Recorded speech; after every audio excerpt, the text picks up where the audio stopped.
Alex, intro the show. Okay. Welcome to the Higgledy podcast. You Higgledy fucked up the Piggledy. name.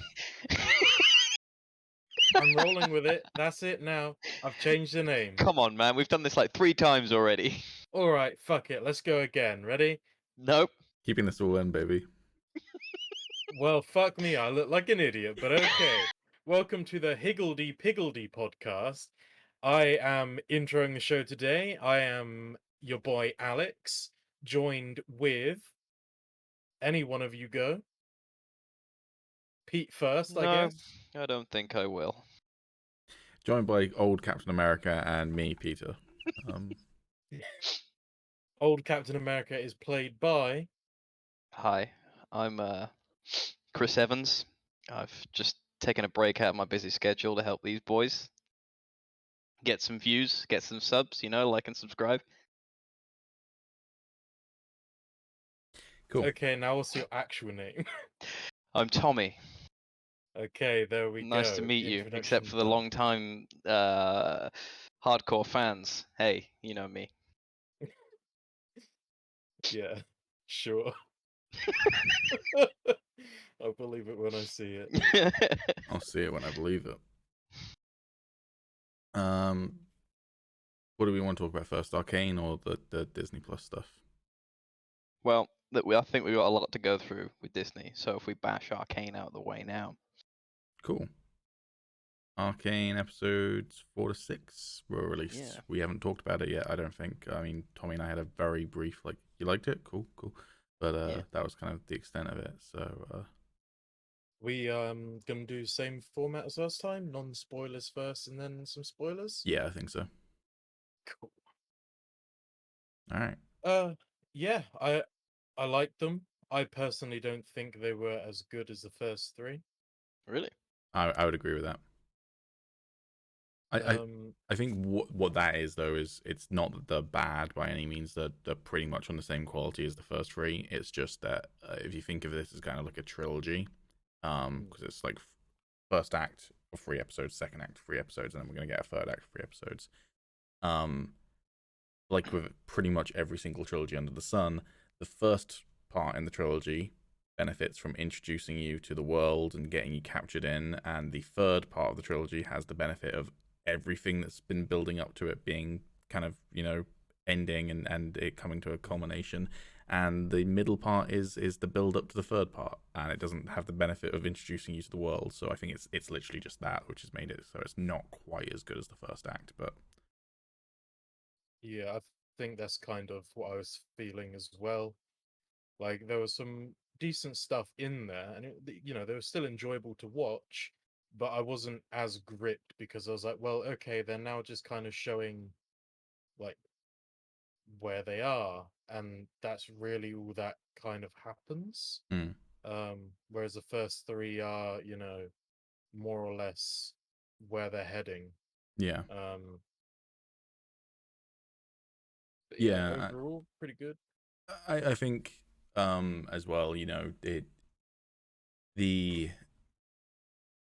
think it's fair to say that this act is less of an emotional act than the first one. Again, I'm kind of avoiding spoilers by kind of defining what I mean by that, but the first act is a bit of a gut punch multiple times, and the second act, I would say, really only kind of has one gut punch. What it is like a lot more plot is happening, I would say, and there's a lot of developing things. The Jace and Victor plotline, I feel like, took a little bit more. It didn't take priority, but it took more of. It was more of an emphasis there than there was in Act 1, but it's still ultimately Jinx is the main emphasis. But yeah, there's solid action throughout, good acting throughout. I love Caitlyn and Vi's dynamic. Yeah. I can't think of much else to say without getting into spoilers. A lot of people are Yeah. going to be shipping those 2 now. Yes, they are. I think they already were. Probably. From what I've seen online, it seems to be that the show kind of went, oh, people ship them together in the game because of one voice line. Cool, fair we'll enough. just hammer that home in the show. But I'm game with that. That's cool. Yeah. Yeah. Yeah, I can't think of literally anything else to say about getting into spoilers. So should we just jump into spoilers unless anyone else has anything they want to say? It's a lot easier with spoilers. Let's do it. Cool. Yeah. In short, we liked it. Now we're going into spoilers. If you haven't seen it, keep watching this, but don't watch this bit and then watch Arcane and then come back to this bit. If you've already seen it, then keep on watching this bit. There's going to be chapters at the bottom. We worked out how to do it. We're good. Cool. That was probably enough preamble to get them to, stop watching if they haven't seen it, right? Serves them right for not listening. Yeah. Cool. Who wants to start? Man, I love Jinx. I love Jinx so much.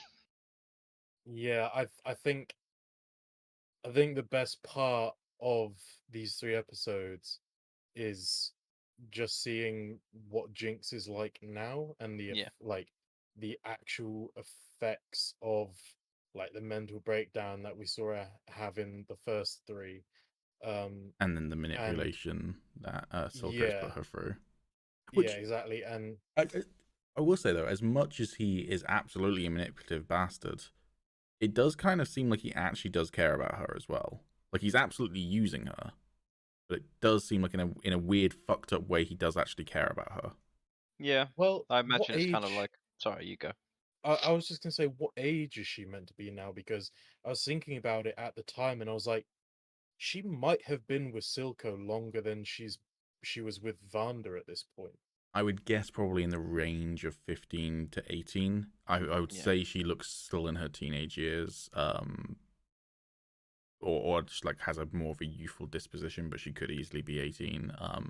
I'm also kind of basing that off of characters like Jace doesn't look that much older, so I could believe it. Like if Powder was like 8 or so in Act 1, then maybe 15 in Act 2, in which case it's 7 years, and that kind of lines up with some of the other characters not looking that much older.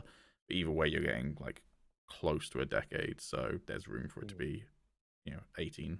So, and I there was a moment in it where I was a little bit worried that they were going to take it in a more kind of weird direction with Silco and Jinx's relationship, and I'm very glad they didn't do that. I think I might know the scene you're talking about. Yeah. Yeah. I mean, there's a couple, I think. There was a lot of like hugging and kind of. I think there's one moment where she sits on his lap or something, but that's like not too there. But there was a scene where I was like, "Are you about to kiss? I really hope not." In which case, if that is the kind of realm they're playing with, then I very much hope the character's supposed to be 18 at this point. But yeah, yeah, I feel like it might have been just trying to make the audience a little bit uncomfortable as well. I think Especially so. seeing as it's Silco and Jinx. Jinx. Last time we saw her was just a little kid, and now he doesn't look much older. So yeah. But yeah, no.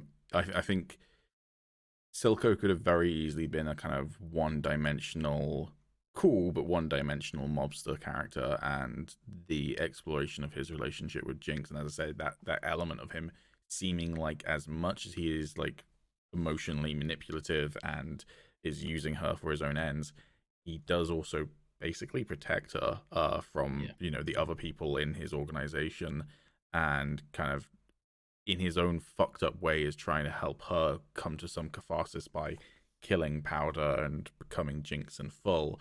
It's not to say that he's a good person or that he's, in any way, shape, or form a good role model for her or anything like that, but he does. I think, it's the classic thing of, every villain thinks they're the hero of their own story. He probably thinks that the way he's raising Jinx is, and he's basically been there for her after Vanda died, which is his fault, but, so, that makes it a much more interesting character, the fact that he cares, rather than just using her. So yeah, and obviously the rest of the of his crew kind of consider her a bit of a weakness to him, which I like as well. Yeah, I have no idea where it's going to end up though, because first of all, there's been no announcement on the season 2. I don't expect there to be one until at the very least Act 3 is released. if the reports coming out that it is one of the most watched shows on Netflix at the moment, if not the most watched show on Netflix at the moment, are true, then we're probably going to get a second season if they've got a second season to tell. You'd assume so, yeah. But like in the game, my understanding is that Jinx and Vi are still kind of enemies. Obviously, like my very limited understanding of League of Legends is that anyone can fight anyone, and therefore there is no real like canon. But like from the voice lines, they seem to be antagonistic towards each other. Obviously, this show is kind of in a weird way somewhat separate to that, and it's changing the lore a little bit. But I am interested to see, is there gonna be any catharsis between the two of them? Like, because we've only got 3 episodes left of this story at the moment, and that's obviously that's like nearly 3 hours of content. But that's like I'm like going, are you two gonna make up and become friends and allies again, or? Don't I know. don't think so. Yeah, it's like it depends where it's the first season. You obviously don't know how far they'll go with the lore. Mhm. You don't know if they're gonna make a nice tight knit story that sits on its own besides the game, or if they'll keep things open ended so they still have that kind of question mark for the lore, so that the whole League of Legends thing still kind of makes sense, sort Yeah. of. But Mm. I mean, I got no idea. I don't know enough about League to make an assumption on that because I don't even know if there is any lore to the whole reason that there's a League of Legends in the first place. I don't know if you know anything, Alex.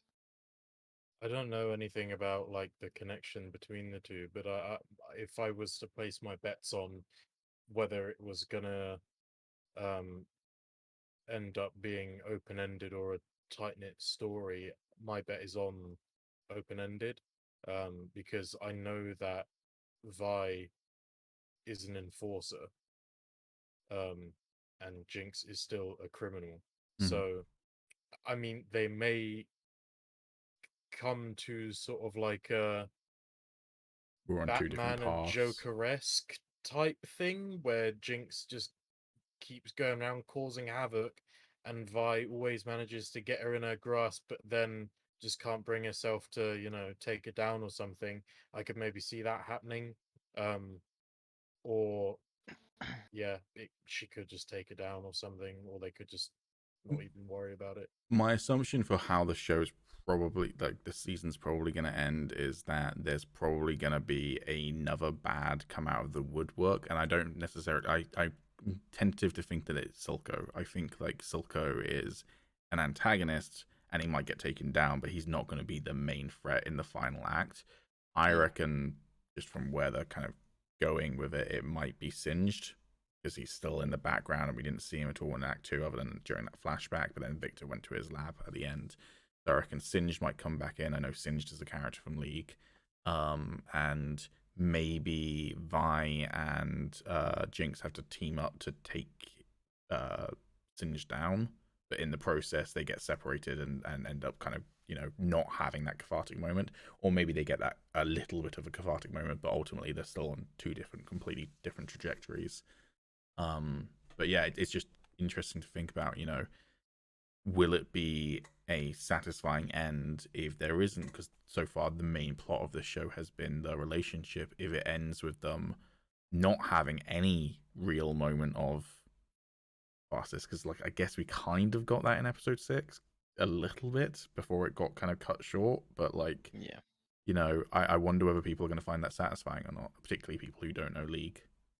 Hmm. But I'm I have no reason to doubt the storytelling prowess of these guys so far. They haven't, messed up so far. So I don't think that will be the case. But it's a curiosity of mine. I think well, I'm curious to see whether they're gonna actually have the characters in their final sort of forms, like what you would see in the game, or if it will basically just set it up for like them to just become them, Like so I'm mainly thinking about Jason Victor Mm-hmm. here, because in the game, Victor has just augmented his body and shit with all of the hex tech. And so I'm wondering if it's gonna like sort of end with him becoming that, or if we'll actually see him be that for like a whole episode, that Mm-hmm. type of thing. Because I think the way it's gone so far, I think they'll probably end it with a couple of other characters basically becoming what we know in the game. I think most characters that are in the game are probably going to end the show being on the trajectory to become the characters that they are from the game. Mm. But even then, I wouldn't. The Jinx that we see in the show is kind of not what the vibe I get from Jinx from the trailers for the game. She's close, but she's not quite full blown crazy. And maybe part of this is just aesthetic, and they might change this. But doesn't she have purple eyes in the game?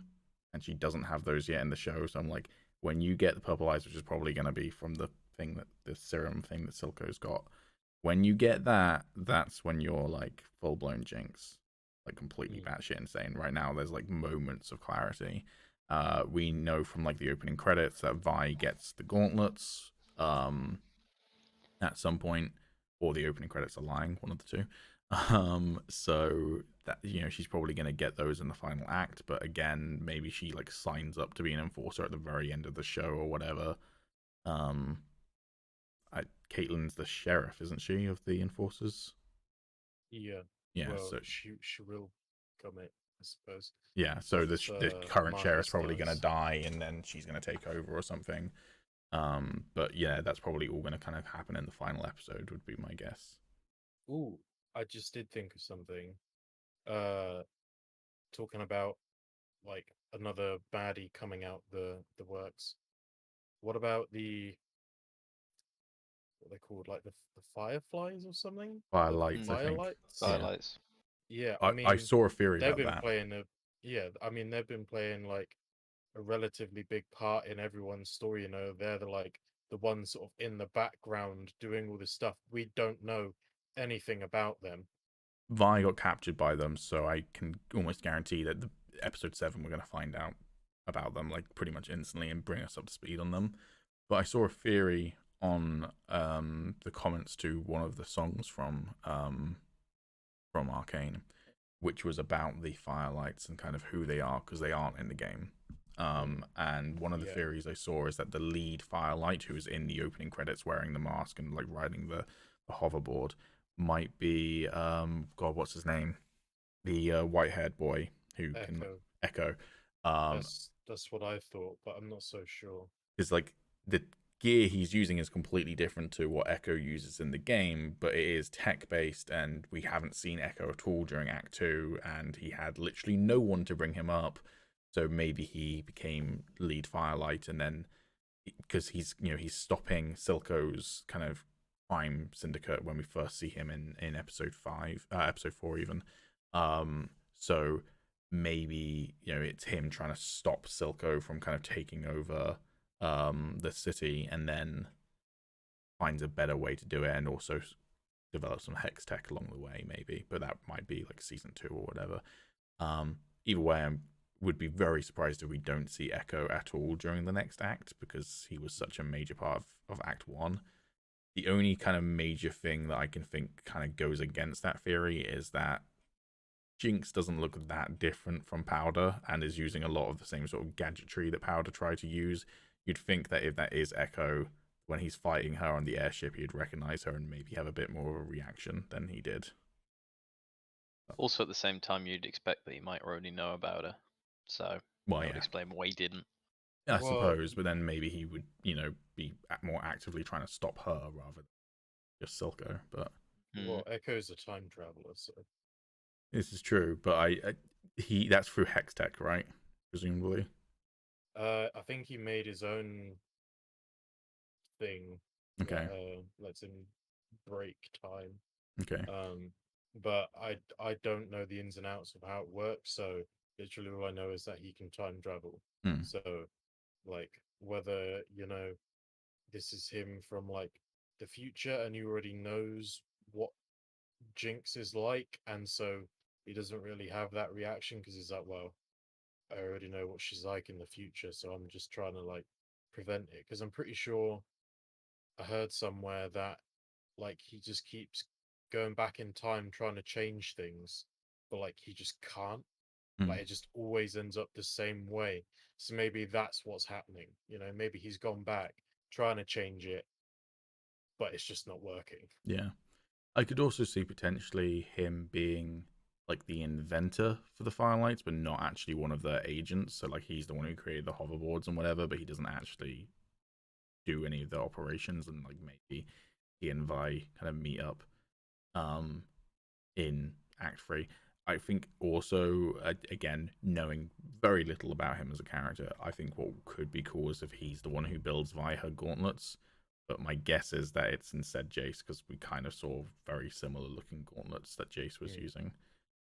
Which makes me wonder, like, so far Jace and Victor's story, other than that very first bit with the magic orb things, the first episode has been pretty separate from the Vi and the Undercity kind of plot line. He's been more kind of almost Game of Thrones-esque political stuff. So I'm wondering, I guess Victor, right? That's going to be the connection. Yeah. The Undercity. No. Well, Caitlyn was Jace's friend, and now Caitlyn is going to become partners with Vi. Yeah, but I'm saying, like, how is he like actively going to get into the plot to the point where Vi can get those gauntlets? Because now he's kind of, because Caitlyn is going to become the sheriff, and he'll probably push forward the hex tech to be able to use the weapons, and then they'll probably supply Vi with the gauntlets, and then I feel like I feel like there's a lot to cover in the next 3 episodes. That could happen like the very end, that he's like going to start supplying them. But I feel like if Vi is going to wield those gauntlets at some point against Jinx, which is what the opening credits show at the very end, then she's going to have to get like the prototype before. Well, that's what I mean. If there's another time skip, she might even just start off with them. I suppose. Yeah, I suppose I just kind of assumed there wouldn't be a time skip, but yeah, maybe there will be. Yeah. I was gonna say, I mean, there has always been the connection of Jinx keeps getting hold of the hex tech stuff. Yeah. In both batches now, so I imagine it'll be something on the same lines, as in Jinx is gonna get hold of something, or she masters the thing she has got hold of, and it's gonna cause quite a big catastrophe. Yeah.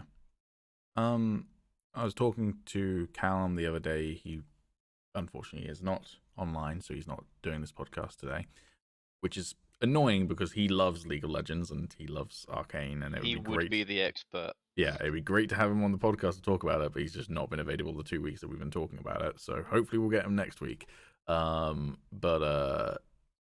I said to him the other day that there was something that he really wanted to happen in the show, which did happen in the show, which was cool, which is Get Jinxed plays in the show, which was a cool little nod. It's the first music video by League, and it played when Jinx was like experimenting with the hex tech.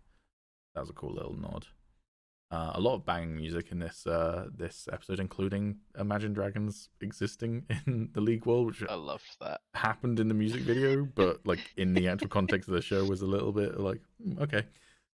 Yeah, it was kind of weird. I did think that at the time. I mean, it's nice they got a cameo in the actual show, but like it's a full blown song. Yeah. Yeah, it's like the theme plays. It's weird. Like, it was weird to me to just hear the theme playing like in the actual world.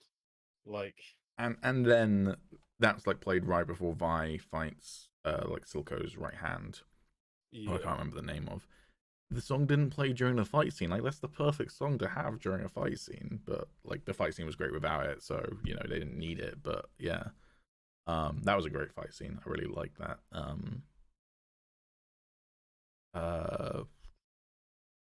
I like the reveal that Vi was the prisoner who, I didn't see that coming, that she was the one who broke the guy's jaw. I totally expected it to be like one of Silco's men got to him to shut him up, sort of thing. Yeah, that's what I figured as well. I totally saw it coming as soon as they said, "Oh, a prisoner beat him up." But I think that's maybe because I watched the next week. The spoiler man strikes again.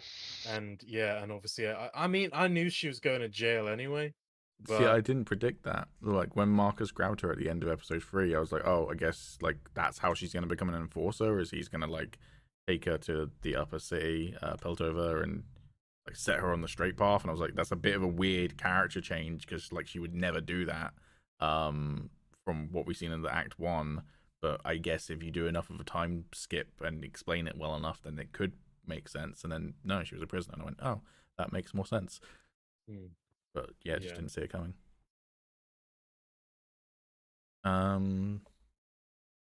What else? I think there was a little bit I was confused about. I don't know if I just missed something or I just couldn't piece it together in my brain. But when Jinx left Silco's second hand, like hanging from the ceiling or whatever, Mm-hmm. with like liar written on as a message to Silco. I mean, yeah, he is a liar. He's probably lied about a lot of things, but what did he lie about specifically to Jinx? Was it the fact that he told her Vi was dead or something? I don't think it was a message to Silco. I think it was, well, the message to Silco was that his right hand was a liar. I don't think it was calling Silco a liar because the right hand, when being interrogated by Jinx, said that Vi was back and was with an enforcer. And then when they meet up and then Jinx sees Caitlyn, she's like, she wasn't lying, sort of thing. Because she was like, oh, there's Oh, no way that Vi would be with an enforcer. And she's like thinking that Vi's there to take her away, basically. mm, So I think that was it. right. So I don't think she was calling Silco a liar. Mm, If I'm wrong, that's going to be an interesting dynamic in Act 3, but my assumption is that she's still on Silco's side. And yeah. like in her mind, she was like, I'm cutting out the bad stuff from our gang. This person's a liar, so I've removed them from the equation for you, Silco. One thing that confused me, I had to look it up. The guy with the glasses in like the very undercity who helps Caitlyn get the medicine. That lady, that man even is the guy in the first episode that Vanda helps out in the bar. Yeah. I was just like, oh, is this supposed to be an important character? I'm supposed to remember. Like, is this Singed or something? And no, it's just a guy. I can't remember the I name of had who wore no glasses. idea who that was. Yeah, it was a little bit Like, confusing for me. I instantly knew who it was, but the whole time I was watching it, I was like, well, why this guy? Mm, Like, Yeah, because you didn't see him interact with Vi at all.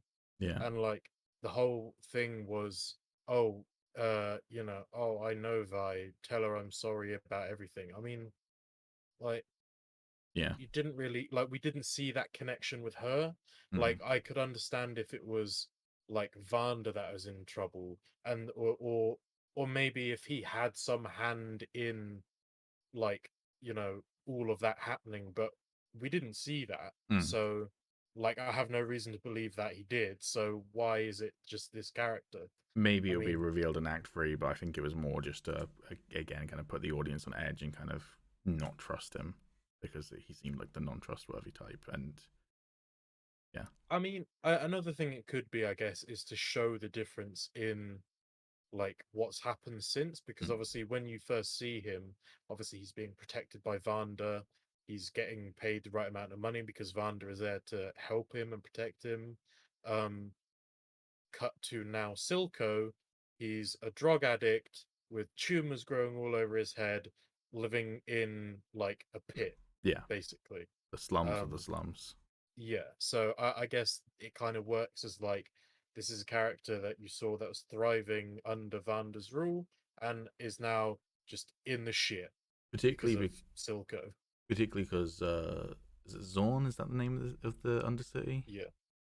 The rest of Zorn that we've seen is not that different. The only major one is the last drop, which is now a nightclub, which is like, is that overtly worse? Like, I mean, I would prefer a quiet bar, but like, is that like, oh god, the district's going to shit. The local bar turned into a nightclub, sort of thing. It's like, it's obviously an impact for Vi because she has an emotional connection to it and it's been changed, but like, that's not a very good indication of how Silco's like ruining Zorn. But yeah, that Undercity part works. I think it, like the way I thought about it was with like Luke Cage, I guess, in that uh I mean, I guess it's kind of the reverse in that Vanda, sure, it was kind of like the pit stop for everyone in their community, but it was, and like people respected him, and he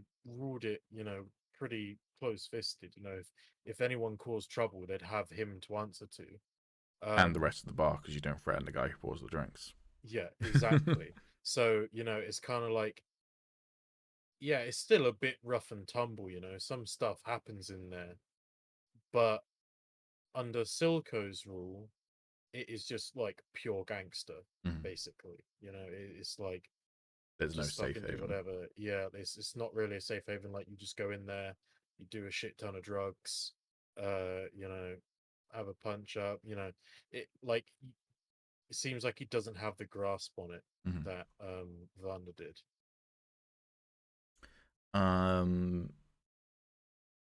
One thing that has confused me on the show is that it's a pretty minor criticism because it's not impacting my enjoyment, but it has thoroughly confused me to this point. What is the geography between Piltover and Zorn? Because like sometimes it feels like Piltover is on top of Zorn, like vertically, and you climb down the buildings to get to Zorn. Sometimes it feels like it's across a river from Piltover, and there are these big bridges that the enforcers are like setting up riot gates at the end of episode 6. I'm like, well, I know that you're clearly telling me that's like block off Zorn, but I am confused about the geography of this place. So, yeah, that's. I think Piltover's on top. Then where do the bridges go? I don't know. Maybe Maybe it's on top and also around or something. I don't know. maybe. Yeah. I think it's I'm a something bit like that confused. because they had those like kind of rundown buildings with the lifts in, didn't they? That go down towards it. Yeah. That are, Yeah, that's a around the good point. So sides. maybe that's like the slums of Piltover, but that's still like a Yeah. massive step up from Zorn. Yeah, maybe.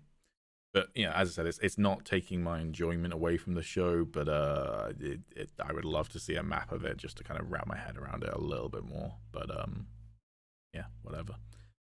There was a sex scene in the show as well. It was. Was not expecting that, but it was done well. And it's very much like a friend of mine that I recommended it to. She was like, "Oh, can I watch this with my like 4-year-old son?" And I went, probably. And this was when Act 1 had only come out. I was like, it's I mean, it's cartoon violence, so maybe you could get away with it, but it's pretty adult. And like there is blood, and there is gore, and there is swearing. Children with nail bombs. Yep. But like you might, because she's watched Clone Wars with her son in the room, and I'm like, so you might be able to get away with it because that's got some violence in it sometimes. And then Act 2 came around, and I went, I should probably message her and tell her to definitely not watch it with her son in the room because it's definitely like at least 15 over. But yeah, it was done really well. I thought it's just kind of going back to the conversation we had last week, which is that it's. Animation doesn't mean it's made for kids, and like it's just pure art, and yeah. I thought it was a bit trippy. It was a bit weird how they did it. Like, we're just a sex scene with like blood intermingling with like arcane magic and stuff, and like swirling around, and like the way that they layered it and everything. I was like, whoa, this is like really Very strange. it reminded me of the sex scene at the end of Witcher 3 with Yennefer with the wolves. I don't know if you remember that.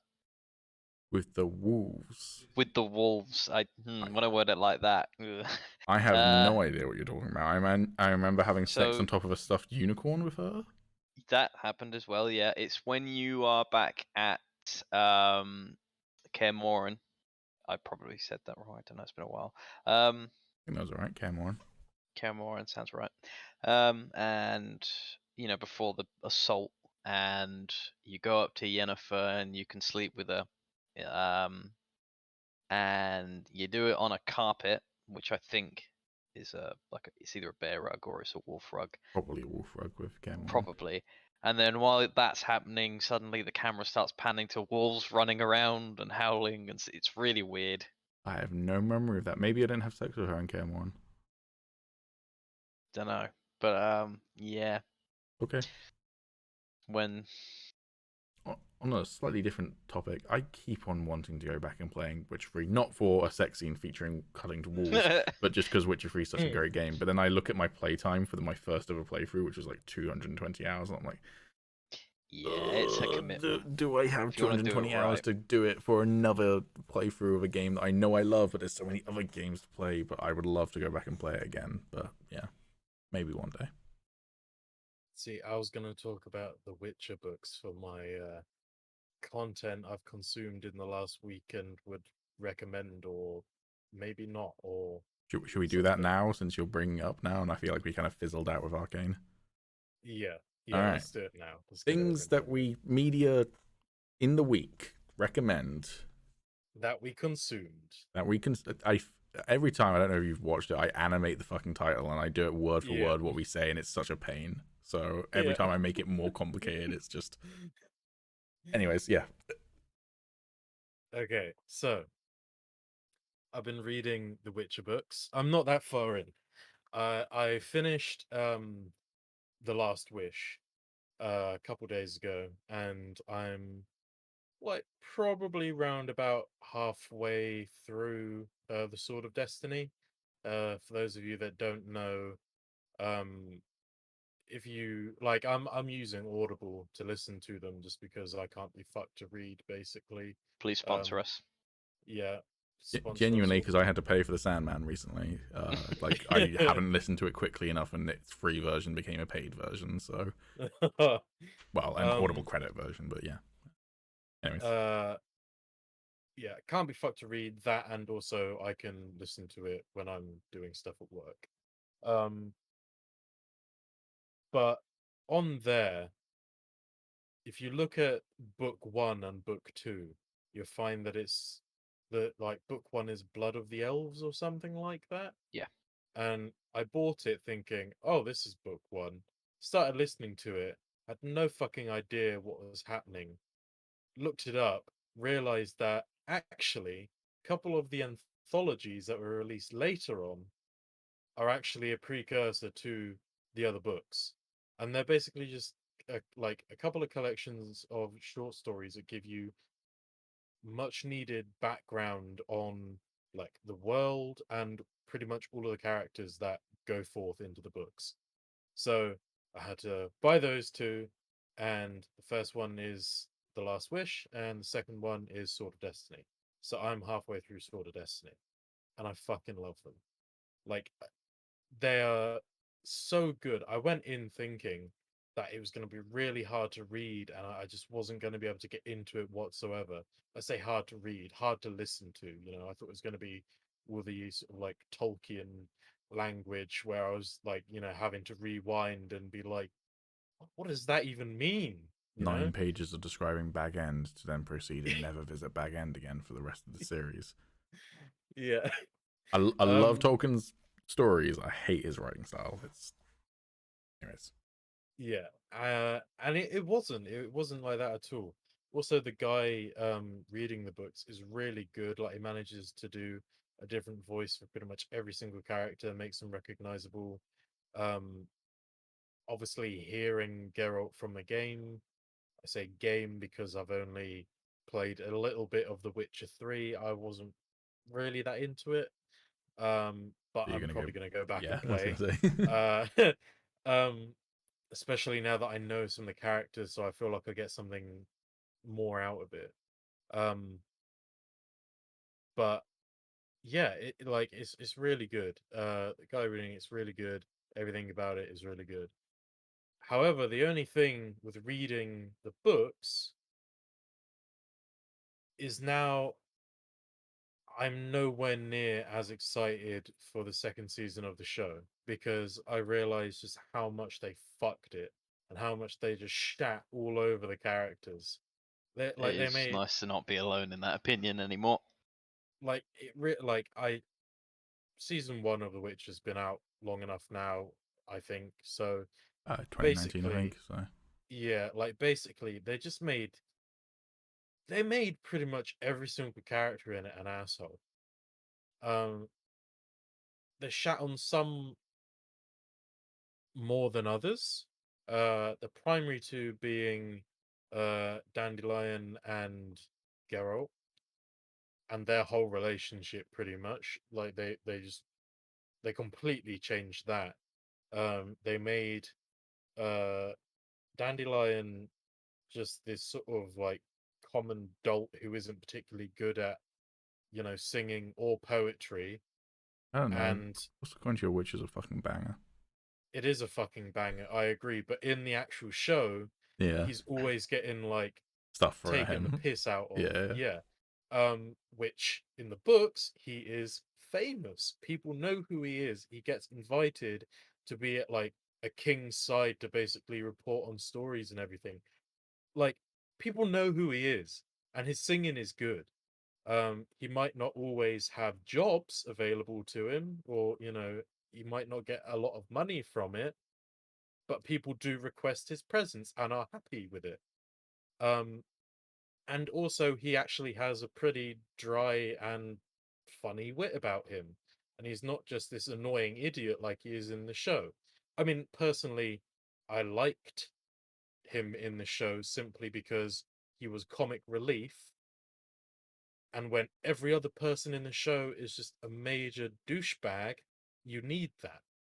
And now I realize that. Um, and Geralt, they just in the show they just make him this bitter, angry, and cruel character that lives up to the Witcher, um, you know, mythology or truth in some cases, I suppose, that they don't have any feelings or emotions. Well, in the books, that is proven to be untrue, and Geralt is nowhere near as cruel or as much of a bastard to anyone, let alone like to Dandelion. The two are very good friends, and he would like never go out of it. Well, he might go out of his way to hit him on some occasions if he was really angry, but he hasn't done that to where I'm up to. Whereas in the show, he blames all of his problems with Yennefer, which again he doesn't actually have at that point in the show in the books. So they just ruined their relationship straight off the bat. Um, and then blames all of those problems onto Dandelion and tells him to fuck off, which he does not do in the books because he's his friend and he knows that he's always there for him. And it changes dynamic so much, and it changes character so much. And I was really looking forward to season two, and now I'm really not, because I've read a couple of really good stories. I was messaging Tom, I think it was either earlier or yesterday, Earlier and today. there's this one particular story that I really liked in it, and I just said, I wonder how the show is gonna fuck it up, see for because me, I'm pretty sure they will. I haven't read the books yet. They are literally on my floor. I can't work out how to point properly. Somewhere down there, underneath my end table. Um, I'm gonna read them when I finish the appendices of Dune. Um, and I played Witch 2 and Witch 3. The show's different, but I like it. It's fine. And I kind of hope that when I read the books, if I prefer the books to the show, that's great. But I hope that I maintain that it's an adaptation, and that I like things like Geralt blaming all of his problems on Jaskier because like that he's being a dick in that scene, and he instantly regrets it when the camera lingers on his face, and then it's like, hey, when they meet in season 2, that's going to be a really interesting dynamic, and I really genuinely hope that Geralt comes groveling back to him, because that's what he should do in that scenario. If you treat your friend like that, you deserve to grovel if you want them to be your friend again. So that's an interesting dynamic. Whether that happens in the books or not, I kind of don't care, as long as they like put on a good TV show. So yeah. I think my problem with it is, as I said a couple of days ago to you guys just in private, I feel like the show just lacks nuance. Hmm. It is very much, and I do understand it. I do understand why they do that, because it makes it um like more readily available just for the average sort of TV consumer who might just chuck it on and just want to get into it and have like, I liked a Game of kind Thrones of season 8. I'm gonna watch this uh new fantasy TV show. Don't know what that is. Never heard of it. Doesn't exist. But yeah, like I kind of get it, but it, and I think Pete, you said, because I was arguing that it probably would have been fine had they just taken the book and just translated it to screen, and I do understand where you were coming from in saying it probably wouldn't translate that well, Which is because also coming from obviously, someone who has not read the books yet and has just read like synopsises of some of the short stories. But yeah, the point I made just to fill the audience in, as I just said, I don't think that adapting page to screen works most of the time, and that most casual viewers would get bored if it was just a bunch of short stories stringed together without a kind of cohesive plot moving forward the whole time, which debatable whether Witcher season 1 provided a cohesive plot, but they tried in a weird way. But yeah, yeah, and I think I've come round to the idea that yeah, it probably wouldn't have worked because there is a lot more detail in the book that they just wouldn't have been able to get across on the screen. However, I still stick to my main point, which is I think with some tweaking, because it definitely would need some tweaking, if they did it closer to the book, then literally, basically, what they did for the show is take stories from uh the anthologies, both of the anthologies, and also stories from some of like the sort of major novels, Blood of Elves, and right? then just I think so, and then Yeah. just smushed it all together and hoped that it was at least somewhat comprehensible. And I think the biggest issue I had with the cohesiveness of the show is that you get to, I can't remember how many episodes it is. Let's say it's 10 episodes. I don't remember if it is, but let's say it's 10. You get to probably episode 7 or 8 before you realize that it's time jumping and like it's Yeah, non-linear, and like, okay, that sometimes works in a show if it's supposed to be like a cool reveal, but that wasn't a cool reveal. It was me going, oh, that makes more sense now. Yeah, okay, I'm on the page nearly 3/4 of the way through the show. So yeah. But in doing that, it and what I mean by that is, making everything sort of more, yeah, readily available for someone to just jump in and sort of get to know the characters. Is that a lot of The Witcher is about Geralt, I guess specifically his like morals and his quarrel with the world and how the world treats him. Um, and in the books, he's presented as this character who knows his place in the world. He knows that he doesn't really have one. Um, and he's not exactly at peace with it, but he accepts it and just gets on with it. it is what it is. Exactly. And like, he keeps his friends close because he doesn't have many. Um, and his enemies really even closer. There are so many instances where he'll have just conversations with his enemies instead of just basically yelling at them and being angry. Same with his friends. If they're being annoying or whatever, he'll just tell them they're being annoying and then get on with it instead of yelling at them and getting angry or hitting them. And you just lose that in the show. There's just none of that. As I said, they just make him angry and cruel for seemingly no reason. I don't see what purpose that serves his character, because it just shows this angry, bitter man who doesn't have a place in the world.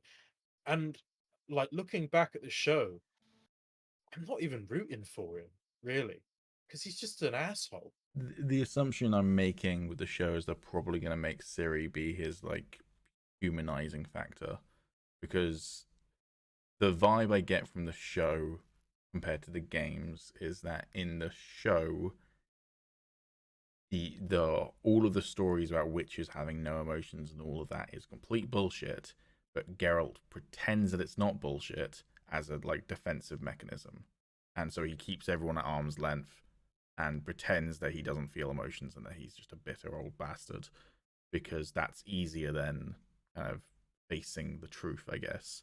Which, that might not be in the books, but that's the vibe I'm getting from the show, and I feel like Ciri's gonna like wear that down and then open him up again. And the game, the assumption I always made is that by the point in the game where he is very much kind of long toothed at that point, because that's all after the books as well, he's that facade's fallen down at that point.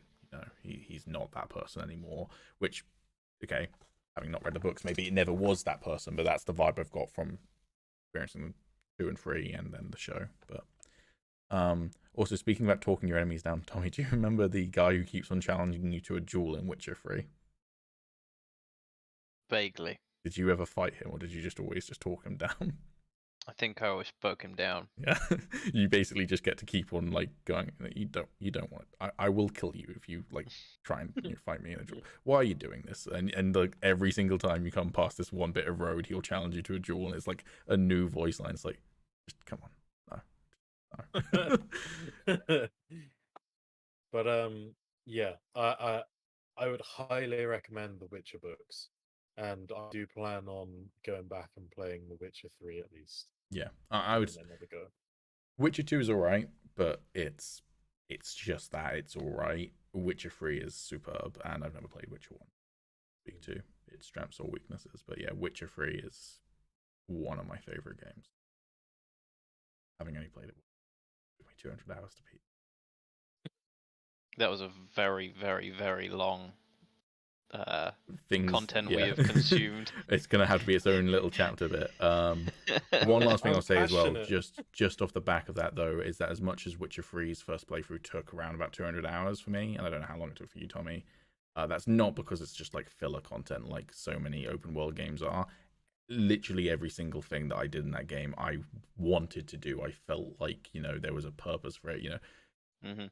Someone sends you on a quest to, like, I don't know, go find the sunken ship of their husband, and the way that the NPC is written makes you care about getting to the bottom of that story, rather than just it is essentially just a go fetch quest, but it feels different, and it's just to do with the immersiveness of that world and how well it's written, even though you'll come across like the same NPC heads like 100,000 times, because they have like, I don't know, 20 male heads and 20 female heads for humans in that game. Open world video games, gotta love them. But like, sure, but most games that came out around that era were still doing better than that. It's really quite bad, but like, you just don't care because they're well written and noticeable, but it doesn't detract from it. But got 137.5 hours. Did you play both of the DLC? Yeah. Oh, of course. How come you played so much less than me? Just blasted through it, buddy. You're not Alex. Uber elite. I think I've completed it on the hardest difficulty as well. I'm not sure. Woo! Anyways, Tommy, what have you been consuming? Well, I mean, I brought this up before, but I finished consuming it. I finished my meal of Death Stranding today, maybe a few hours before this. Even though the other day we were going to play Hunt Showdown, he was like, wait, I'm just finishing Death Stranding real quick. Hour and a half then that later. real quick turned into days. But I don't know how Kojima does it, man. Started that game and it was painful. But then by the end of it, I loved it. Got me addicted to it. Now I want to play it again. I don't understand. You're a delivery man. That's it. That is it. But it's so good. But something new. I read The Alchemist, which is a book about a Spanish boy who journeys to Egypt to look for treasure. Can't really go into that much without spoiling things, but it's a very good book. Quite a popular one. Yeah, that's the content I've consumed. Sorry, I didn't pad it out like Alex. Okay. I've barely played any video games the past week because I've been doing D&D shenanigans. I've barely watched any movies this week because I've been doing D&D shenanigans. I said video games already. and I've watched Arcane, and I started on Saturday a BBC drama called North Water. That's literally the only thing I can recommend because the rest of it's D&D stuff. But no, I really enjoyed it. It's got Jack O'Connell, who is one of my favorite actors. Absolutely superb in everything he's in. And it also features what's his name? Guy who's playing Penguin in the Batman, Colin Farrell. It features him and yet another one where you're like, that's Colin Farrell. It looks nothing like him. This, like slicked back, greasy, balding man with long hair and super overweight serial killer.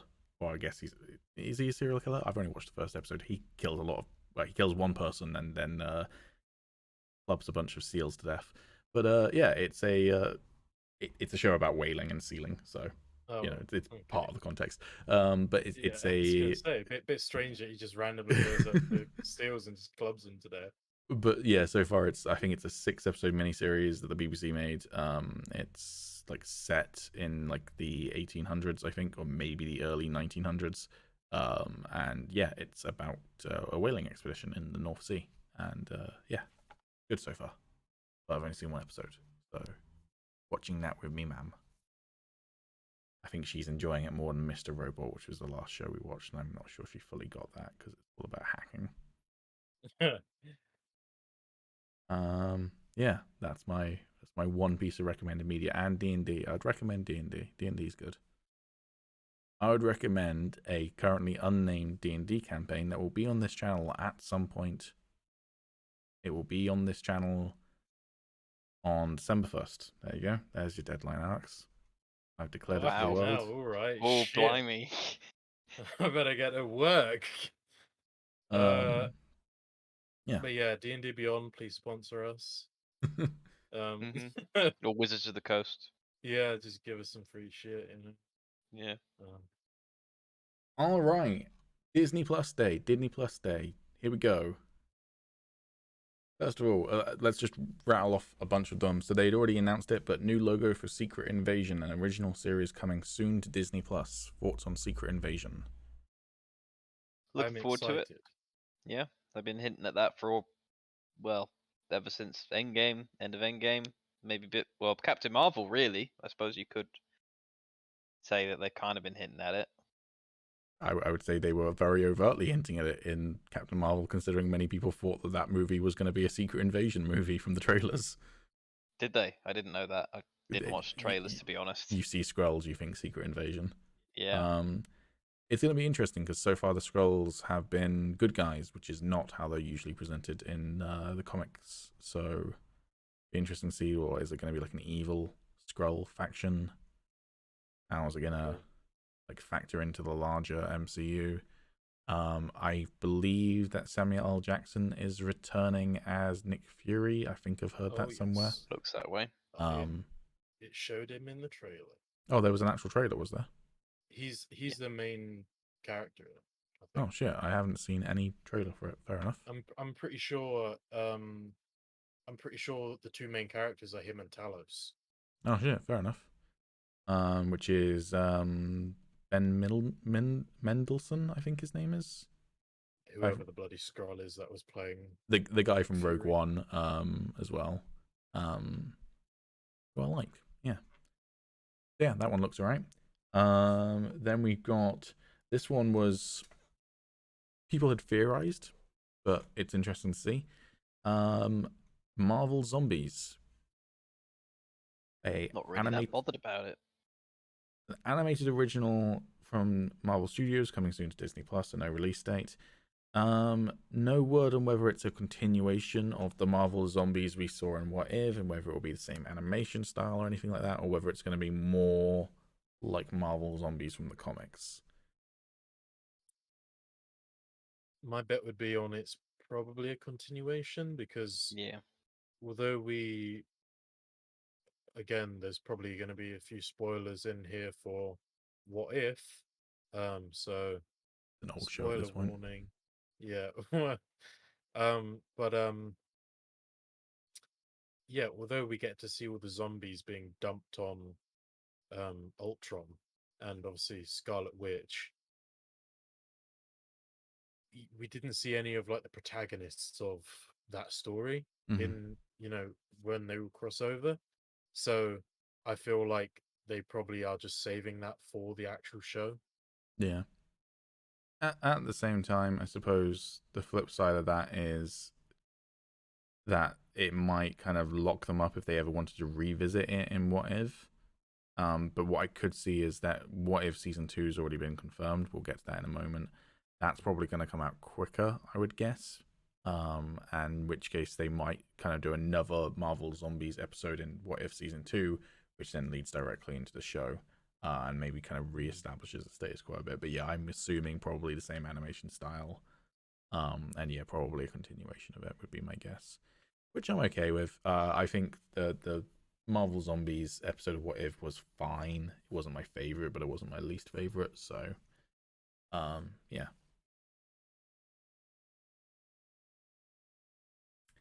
Agatha, House of Darkness. Gonna be a lot of Mephisto theorists crying out to that one. I mean, Alex.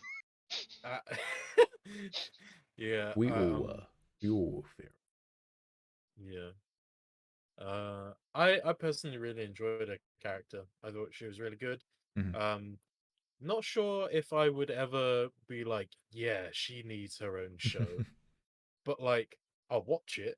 I mean, Like, if it's it's content. You have to assume the only reason why she's getting an original show is because everyone was like, the Agatha All Along theme tune was such a banger that we need a TV show just for that theme tune.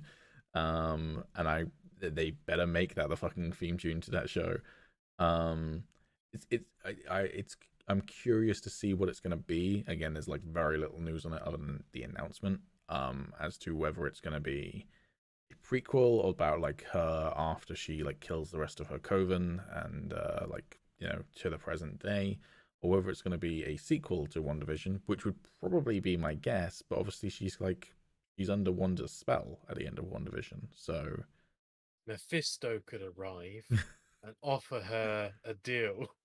Could be, but it might be something to do with whatever happens to Wanda in Multiverse of Madness would be my guess, but could be Mephisto. You're absolutely right. Ironheart gets a new logo. It was already announced. Again, no release date. I don't think there's really any casting information either yet, but my understanding is it's going to be a direct tie-in to Armor Wars, which is going to be the TV show about Rhodey. So Ironheart's probably going to be like a sequel to that. Excited for Armor Wars, not so excited for Ironheart. Yeah, I mean, I'll watch it, but I don't really know much about the character other than basically she's a female Iron Man, but then there is a female Iron Man who was also Tony's protege, who like actually took on the mantle of Iron Man, and I don't think they're the same character, but I might be wrong. I have no idea. I'm pretty sure Riri Williams was always like, I think maybe she might have started out as Iron Man potentially, but then she quickly just becomes Ironheart. Okay. I'm not sure if there was like another like protege, at least in the comics. Yeah, I don't know. But obviously, like, I'm curious because we could potentially get even more Iron people, because obviously we had Pepper as rescue. Obviously you got Rhodey. I'm assuming there's going to be a couple more characters with Iron Man armor, because it's going to be a bit shit if it's called Armor Wars and it's literally just Rhodey and maybe rescue. No one else. Maybe rescue, and then they have to cover the like childcare for I can't remember her name, Tony's daughter. Yeah, I can't remember her name. I haven't either. seen Endgame. Morgan, thank you. Morgan. It's pretty inconsequential, really. Unless she becomes like another Iron. She is currently like 4 years old. Might need a bit more time before we get to that. Well, yeah. But Iron Man 3000. Yeah. That is a bang name for it, to be fair. Mhm. What if Morgan like one day gets flung into the future when she's an adult? She gets flung into the future, into the year 3000 AD, because isn't like Marvel 3000 like a whole line with like Spider-Man in the future and whatever? Isn't that 3000 Don't AD? It's I feel 2099. 29. 29. Yeah, so close. Yeah. Yeah, I mean, I'll watch it. I feel like I can't remember his name either, like Casey or something, but the kid from Iron Man 3, just getting shafted, man. Like, you got fucking Peter Parker being Iron Man Jr., you've now got Ironheart's gonna be Iron Man Jr. This fucking kid's been here from the beginning, or more accurately, the third movie, but he was the first kid to be there from the beginning, and he's not, he got a cameo in Endgame. It's Give him an probably Iron because he Man suit. killed that bully and went to jail with whatever Tony gave him. I can't remember. He was actually in the raft and Tony just freed him. um thus continuing the legacy of billionaire tech superheroes giving away their technology to little kids, and then those little kids becoming little shits because, of course, Joffrey from Game of Thrones was given Batman's like grapple gun or whatever, or his like periscope or whatever from Batman Begins. So, I Am Groot, an animated original series coming to Disney Plus. Again, no release date. Don't think that had been announced previously. Don't I think don't so. think it had, no. What I'm curious about is it says it's an animated original, but the logo features Groot as shown in the Guardians films in like his CGI, and Baby Groot at that. So one, is it going to be I guess like integral of him as Baby Groot, um, during like the gap between Guardians 2 and Infinity War, or is he going to be Baby Groot at some other point in his life, either before Guardians or maybe he gets killed again and becomes a baby between Guardians 2 and Guardians 3? Um, or is it going to be like all ages? I really don't know. And also, it says animated, but is it going to be like CGI animated to look photoreal, or is it going to be more cartoony? So, I kind of don't care about it. I'm getting the vibe it's maybe a kids show because we haven't really Yeah. had a proper kids show before from Marvel. why would you say such a thing? Why would you make such an assumption? You know, judging a book by a cover. I mean, like, realistically, without the Guardians to be there to actually, like, you know, translate and, like, play on the I Am Groot thing and, actually say the sentences afterwards, what can you do with him? Like, my I just, my guess will I, be it's going to be, first of all, I think it's going to be like actual animated, not photoreal. So when we can therefore get Guardians characters by voicing them, which is easier than trying to CGI them photoreal or do it live action, and plus it's an animated show. And I think it might be a little bit like those old kind of I can't think of any particular example, but like almost like Homeward Bound or something, where like Groot gets lost and he's out there in the galaxy and he's going on these wacky adventures, and all the Guardians are trying to find the lost Groot baby. And he, maybe he comes across an Asgardian, or he comes across the astronaut dog that I can't remember. That Cosmo, is that his name? Cosmo the yeah, astronaut I dog, think so. or like Howard the Duck, and like just meets all these wacky zany cosmic characters on just like a little fun adventure TV show, and like the Guardians appear in the background occasionally, like, "Hey, have you seen our baby Groot?" And they've got like a poster of him, and it might be something like that, like Lost in New York sort of vibe. Personally, I just love the idea of them taking a character played by Vin Diesel, who murders probably hundreds of people in their career in the MCU, and then take them and make a children's show out of it. I'd love it. What do you know what I, they should do? They should have I Am Groot be Groot meeting his brother, and Vin Diesel should do an Instagram campaign to get The Rock to The Rock. voice Groot's brother. Yeah, I'd watch it. Dwayne, my brother, you have a moral obligation. Oh. Just, if you haven't seen it, look at Vin Diesel's Instagram post about trying to get The Rock into the next Fast and Furious movie. It's fucking mind-blowingly stupid. Uh, but yeah, I don't really care about it. I think I would have been 100% on board if they made a Rocket and Groot show and Mm. showed some of their like jobs and stuff they pulled or their origin together. I think that would have been excellent. Missed opportunity. Yeah, I mean, I'm thinking from Baby Groot being in the logo, it's probably gonna be a child oriented show and probably featuring Baby Groot because he's more cutesy than adult or teenager Groot. That being said, unless they're going for like photoreal animation, that logo is probably getting changed because it's probably gonna have whatever Groot looks like in the show. And a lot of the shows that have been kind of reconfirmed by Disney Plus during this event have got new logos. Some of them are worse than the previous ones, so all the logos are subject to change until they release, basically. Spider-Man Freshman Year, an animated original series coming soon to Disney Plus. Again, no release date. What are your thoughts on this one? If it's Tom Holland, I'm all in. Fair enough. Somehow it might not be Tom Holland because that's a busy boy. It might be his sound alike from What If though, so it might be the Tom Holland version of Spider-Man. But I don't know whether they'd get Tom Holland in. Maybe, but if it's his sound alike, I'm all in.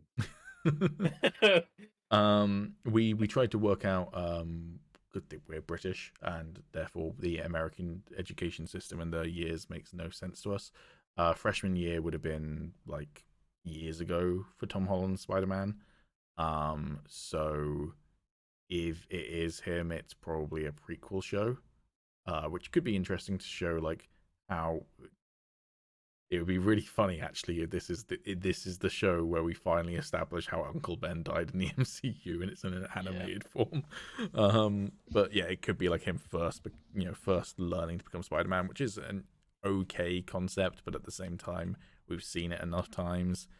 We kind of even saw it in the MCU already. Yeah. Like he still isn't like the Spider-Man that is like confident and just able to take on villains like with a like he can't just get his face bashed in and then still make a quip. He's not at that point yet. Mm-hmm. So going back to when he first becomes Spider-Man, I feel is just taking a giant step back and like just for the overall character. Mm-hmm. Maybe I'm not all in thinking about that. But I do think the logo definitely invokes that kind of John Watts style that they've done for like the posters and the end credit scene of it being like a scrap of the Notebook and whatever. So I think it could be Tom Holland Spider-Man or MCU Spider-Man.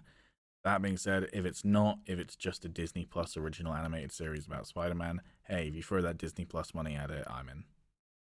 There have been some good animated Spider-Man shows and some not so good ones, but if you put some good money in it and get some good people into it, I'd be down. It'd be interesting if it was an Into the Spider-Verse tie-in, actually. I don't think it will be, but if it was, that would be cool. If it was like Miles Morales and Freshman Year, if it was MCU Miles Morales, that would be cool. Although, don't shaft him and just put him in animation. Not that animation's worse than live action, but Miles Morales deserves to be in live action MCU. But that could be cool. I don't think they're going to do Miles Morales, at least not for a while. Yeah, I think either Tom Holland will have to decide that he suddenly no longer wants to play Spider-Man, which I don't think is going to happen.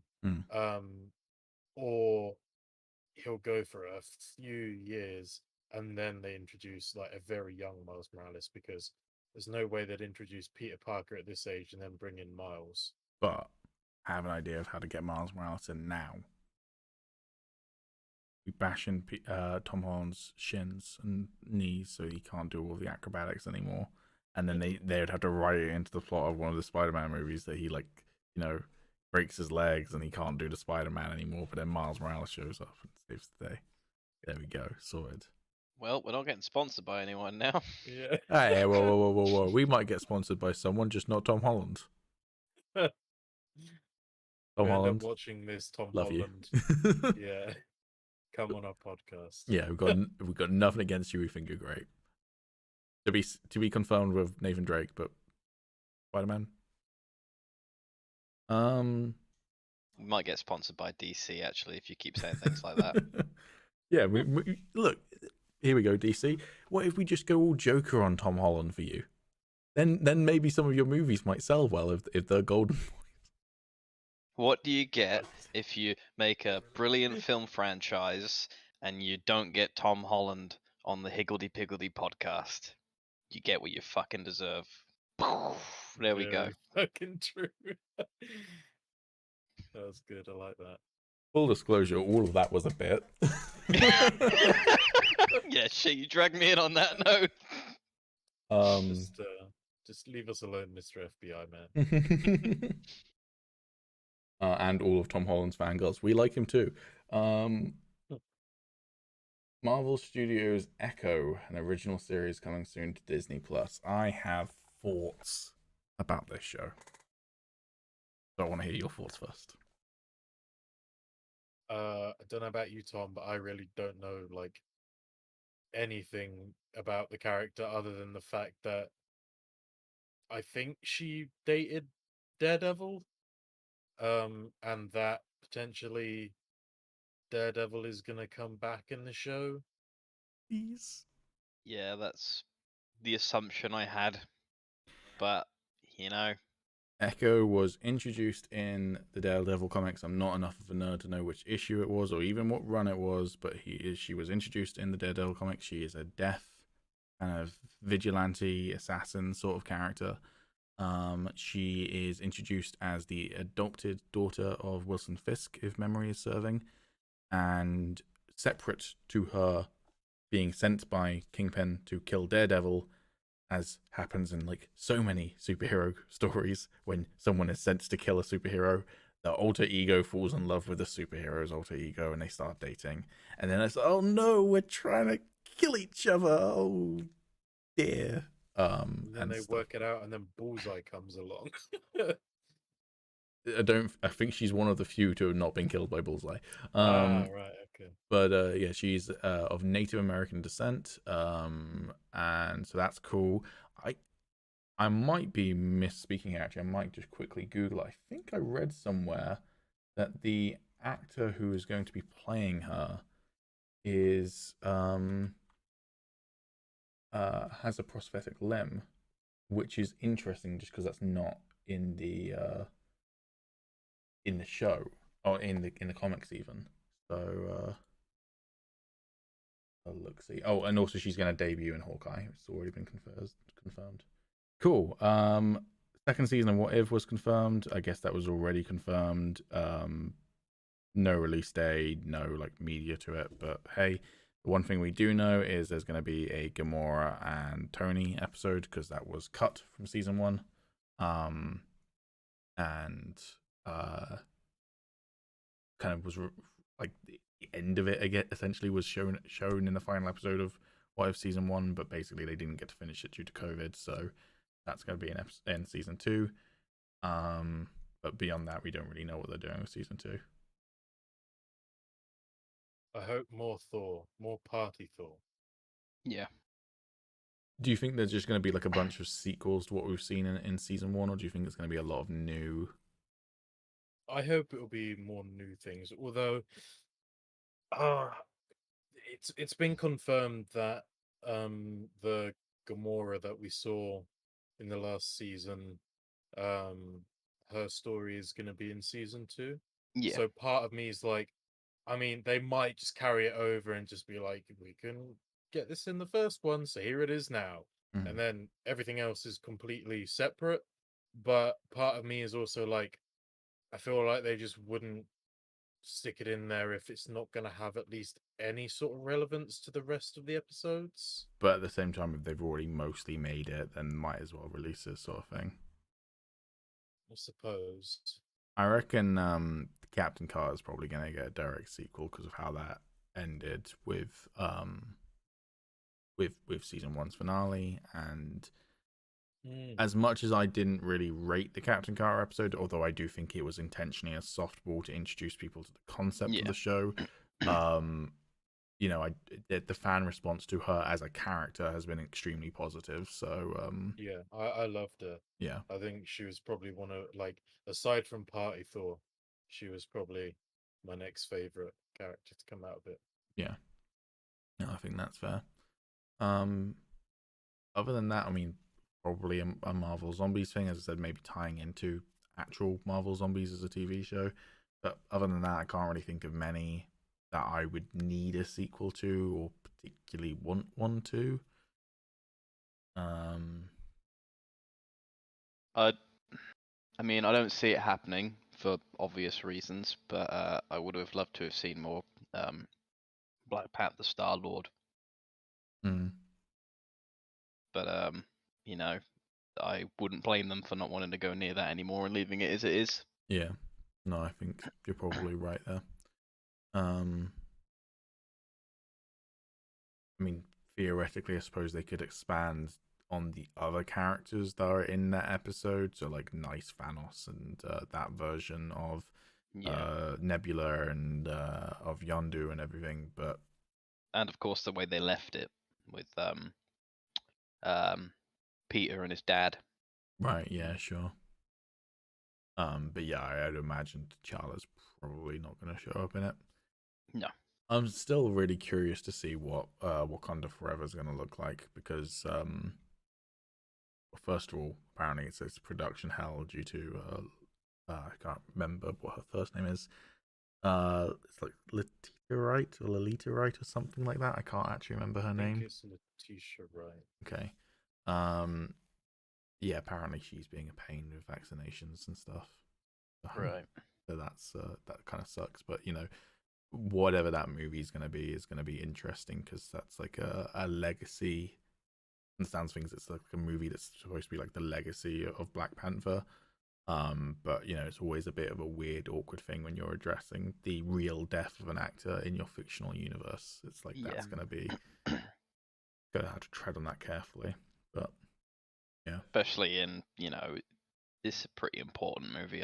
You could easily say in the MCU. So yeah, Mhm. they're gonna have to be very careful.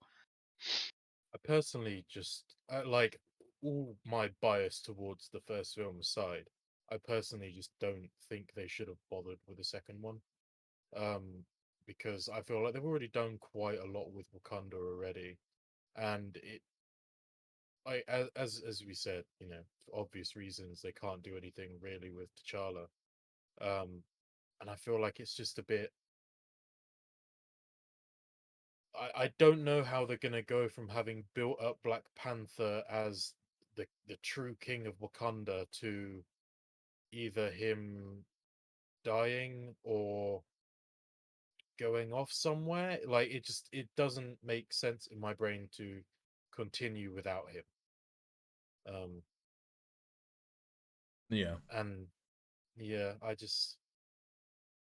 mm, I guess we'll just have to see what they do with it. But yeah, I'm kind of in a similar spot where I'm like, as far as I know, I can't think of anyone else being a prominent Black Panther in the Marvel comics, and so not that the Marvel Cinematic Universe can't forge new paths and the comics can't potentially adapt that, but it does feel a little bit weird. Like the, I guess a close parallel would be something like Sam taking over as Captain America, but one, that is a thing that's from the comics, and two, was handled really really well, and obviously didn't feature a real life death kind of changing the trajectory of a story.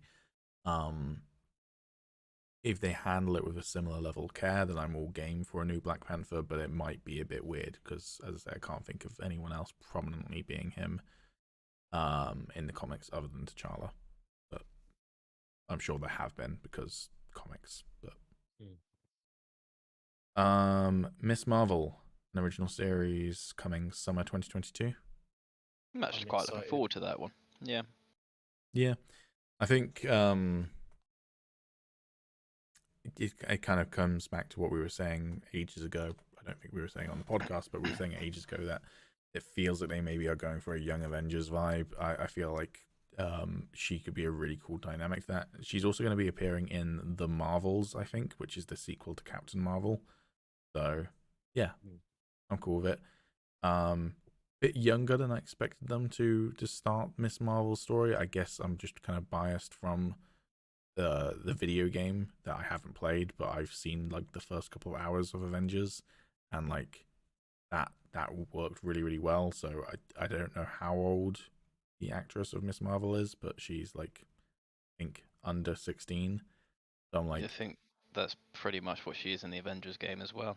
is she really? In fact, she starts a lot younger, Well, yeah, technically. I know that, but like she Yeah, looks like to be like getting towards 18 during the bulk of the game. I'd say maybe she's probably 16 in the game Okay. from what I picked up. I mean, look, there's no reason why it can't work. It's just not sure how much I care about watching superheroes in school, basically. Yeah. But yeah, Well, it works with Spider-Man, so. yeah. But I'm also already waiting for Spider-Man to graduate from school and get onto his adult life already in the MCU. So, I think for me, I'm very excited about Young Avengers, and subsequently Miss Marvel and Spider-Man, because sure, the original Avengers, all the superheroes we've seen so far, I love them. Growing up with them, um, love all their character arcs. It's really fun to see, and I think the key difference that I'm really looking forward to is because they were the originals and it was just happenstance that they all became superheroes and they had to like save the world. They were they were there in the beginning, they introduced the world to superheroes. I am very excited to see the next generation looking up to them mhm, and being excited about being a superhero, because like, except maybe Tony, because of him being sort of a playboy, like he was really the only one that was like, and maybe a little bit of Ant-Man, like Tony was really the only one that actively enjoyed being a superhero and was like, this is pretty fucking cool. mhm, um and I'm excited to see all the youngsters being like, wow, I've grown up seeing these superheroes. I'm really excited to be one. Like, my powers are fucking cool. Like, what can I do? And actually, like, I'm hoping that they're going to be a bit more cheery, mm. basically. But at the same time, I hope they do it better than MCU Spider-Man. Get them to learn the lesson of like, I think by all means be cheerier and be more upbeat and have fun with it, but also teach them the lesson of responsibility quicker, please. We've talked at length about my opinions on MCU Spider-Man not having learned his lesson yet. I was gonna say something. Also, I really hope that at some point when we inevitably get a Young Avengers movie or TV show or whatever, we get a scene where like Miss Marvel or someone's kind of similar, kind of a direct protege of one of the superheroes, at one point beats the shit out of someone in an alley and then goes, "Fuck Captain Marvel," and then spits Yeah, on them. I'd be down for that. Um, that was a reference to Titans. Warner Brothers, still please sponsor us, DC. Um, Marvel Studios She-Hulk, an original series coming soon to Disney Plus, and there is a little bit of a sizzle reel for this. Did you guys watch the sizzle reel for that one? Yes. Yeah. What do you guys think? I mean, when it was first announced, I wasn't really that bothered because I was worried that it would take away from Bruce Banner's story, which I feel like wasn't quite done with yet, maybe. But after seeing the teaser and seeing obviously that he's in it, and it seems to be probably set in the time between Infinity Wars and Endgame, maybe Infinity Wars. Infinity War. Sorry. Um, I'm very much down for it. Obviously, I know he won't be the focus, but it would be cool to see him in that mentor role. Hmm. I don't particularly care. But that's simply because I haven't really cared about any Hulk characters other than Hulk, even in the comics. Yeah. I think the only other character that I really, well, actually, no, saying that, there are two characters related to the Hulk that I really like. I really like Amadeus Cho, Hmm. totally awesome Hulk. I think that's a really fun concept. And also A-Bomb. I think A-Bomb's a pretty cool character. Remind me. He is shit. What's his fucking name? Oh, is that like mafia boss one? No, A-Bomb basically turns into like a. He's really difficult to describe. He's he's basically like a big spiky rock thing, but like also a kind of Hulk, and he can like turn into a ball. I Oh, the can't blue remember. one. Yeah, Yeah, I yeah. I can't remember his real name. But he's basically like he just loves being A-Bomb. Basically, he's just kind of like a funny, relaxed dude. And personally, I would have preferred to have seen like maybe even an A-Bomb and Amadeus Cho, like buddy sort of Hulk, type thing. I feel like that Yeah. would have been kind of funny. That sounds pretty good, actually. Yeah. And his name's Rick Jones. Rick Jones, yeah. Um, and But yeah, those are the only two characters I really give a shit about related to the Hulk. I mean, maybe it would have been cool to see Red Hulk, but again, I don't really care. I personally feel Hulk's Hulk. Yeah. Like, unless they do something really different personality wise, uh, She Hulk is just a Hulk, but she, like She has more. I She has don't. more Wise words, control buddy. over a Hulk persona, though. I think it's weird where we're at the moment in the MCU because Bruce does have control over Hulk, but or at least last time we saw. But She-Hulk has always had more control over her Hulk persona than Bruce has. So that's the difference. But as I say, in the MCU, Bruce has kind of gotten to that point. So Yeah, I feel like I almost feel like they're making She-Hulk as another MCU Hulk like thing. Like I maybe to feel get like around that deal with Universal they have where they yeah, can't make a Hulk movie. yeah, exactly. I think that's exactly it. I feel like they probably would have wanted to make another Hulk movie, but they couldn't. So they're just like, fuck it, She-Hulk, Mm. and like we're just sort of carry on with her. And yeah, I just But like but I'm I gonna do watch think anyway. I could be completely wrong, but honestly, I just don't really give a shit. I do think it opens up an interesting opportunity for Bruce's story as well, which is that Bruce's story for pretty much the entirety of the MCU has been in defiance of his Hulk persona and in opposition to it. And to be able to teach someone else to become Hulk, you kind of have to accept that part of yourself. And obviously, he kind of did because he's in full Hulk form during the entirety of Endgame.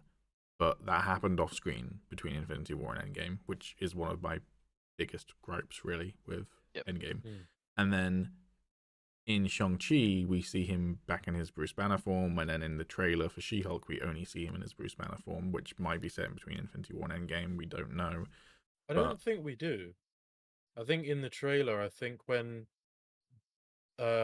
she's standing in like this giant glass sort of cube, I think he's Professor Hulk standing on the oh, you're outside. right. Yeah, you Yeah, are he's right. Professor Hulk. Yes, that basically more or less confirms that either he can turn into Professor Hulk at will, or it's set between Infinity War and Endgame. But he does also show up as normal Bruce Banner, but it's a weird scene that I'm going to get to in a second.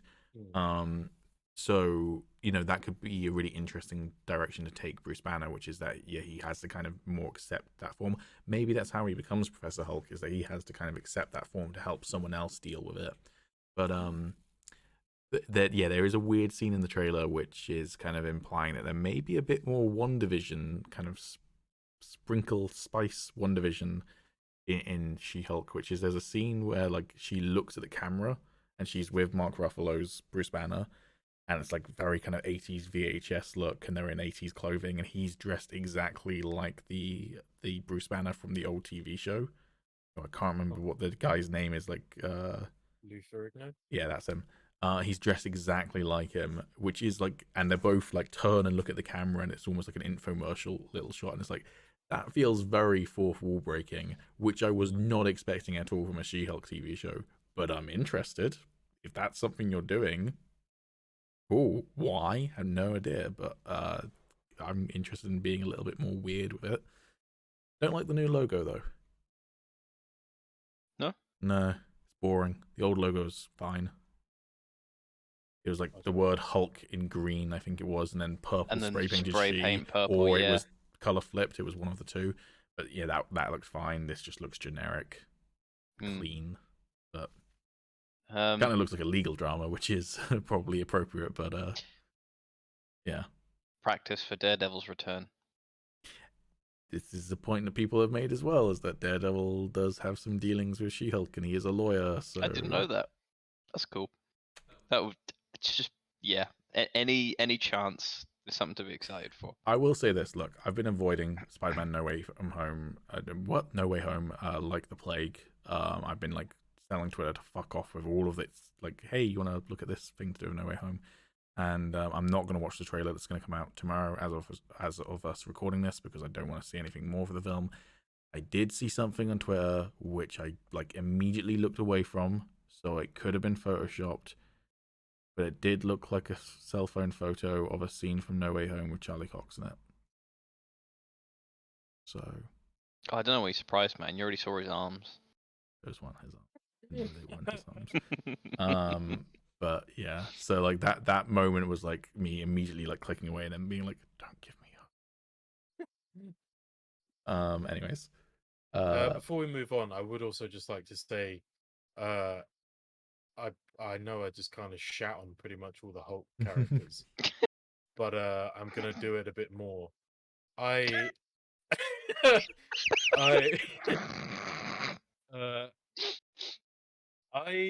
don't see what they can do with the Hulk. I was honestly fine with them just leaving it where it was. I think the only way forward I can see them going with the Hulk is, now that they've introduced multiverses and time travel and blah blah blah blah blah, Maestro.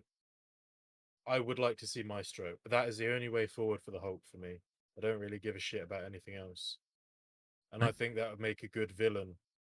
I think the thing that's interesting to me about Hulk moving forward is that my understanding, and a lot of this is rumors about the various dealings going on, is that Universal made a Marvel Cinematic Universe Hulk film, The Incredible Hulk, and then when Disney bought the entirety of Marvel Studios and the MCU, Universal retained the rights to Hulk. And the deal is something along the lines of, you can use Hulk in whatever projects you like as long as he's not the main character. So he can appear in Avengers, he can appear in Thor Ragnarok, but that's it. He can never be his own main character, because otherwise we want to do it, and Disney are like, no, we don't want you to produce a film for us. Which could change, because obviously they let Sony do the Spider-Man films. But my then second understanding was that there was a discussion somewhere along the way when Mark Ruffalo signed on, which was that although he couldn't have his own movie or anything, they set up a 5-movie plan for him, of like a story to tell over 5 movies, which would be Avengers 1, Avengers 2, Thor Ragnarok, Infinity War, and Endgame. That story is now done, if that's to be believed, in which case, where are they going next with him? And that's interesting to me, at least, that it's uncharted territory and that this is like a new chapter for him. Makes sense, obviously, because it's phase 4, but yeah, I'm just curious to see where they take him. Yeah, I want Maestro. You said that already, bud. I know, but I'm gonna say it again. I want Charlie Cox Daredevil. I want I Maestro. thought you were gonna say Charlie Cox dead then. Yikes, man! I do not want Charlie Cox dead, but if I needed to break Tom Holland's legs to do it, Yeah, or not to kill Charlie Cox, to bring Charlie Cox back to the MCU. I just want Getting the into some Punisher, deep man. water. Just give me my Punisher. Give me my John Bernthal. just to point out as well, you were saying about whether it's set in between Infinity War and Endgame or not. I'm pretty sure it is, because he doesn't have the sling on.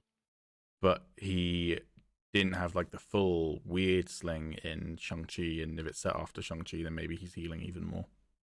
He still had the sling in Shang-Chi. He had a normal sling in Shang-Chi. Like Yeah, he had like a but weird he didn't have robotic. any sling on. Yeah, in but this he one, had like so a I'm weird assuming- robotic sling in the end of Endgame, so maybe it's him healing and that he doesn't need as much of a Dunno. sling in Shang-Chi. We won't know until it comes out or until a trailer confirms it. So yeah. Moon Knight. Sight. Alex didn't Just- recognize a British accent when he heard. I don't think much of the accent. Don't think much of the voice. I'm hoping it isn't the main one I because can't tell between my dreams and my waking life. that's pretty good. That's Thank pretty you. spot I'm Oscar Isaac. on. Ask me and stuff. I can voice Moon Knight in Marvel's What If Season 2. They fly now. They fly now. You if you hear the call to be a leader, but you don't want to do it, you'll still be all that I ever needed you to be. My son. I There feel it like is. you're going into Timothy like Chalamet. baby Michael Caine now. My name is Michael Caine. Yeah, no, I don't love the voice, but I think I said to you, Alex, I think it's one of his personalities and probably one of the more kind of nervous ticked ones, and maybe one who's a little bit more kind of unstable, because the voice does kind of sound, without sounding harsh to anyone who does sound like that, it kind of sounds like a bit of a kind of, it gives me this impression of this kind of weakish man who's not really in control of his life and quite nervous and jittery, which kind of fits with the whole, that personality disorder vibe that Moon Knight has. You're a resident Moon Knight expert, right? I don't really know an awful lot. I've read like Shit. a couple of comics. I know less than you, but I know a little bit.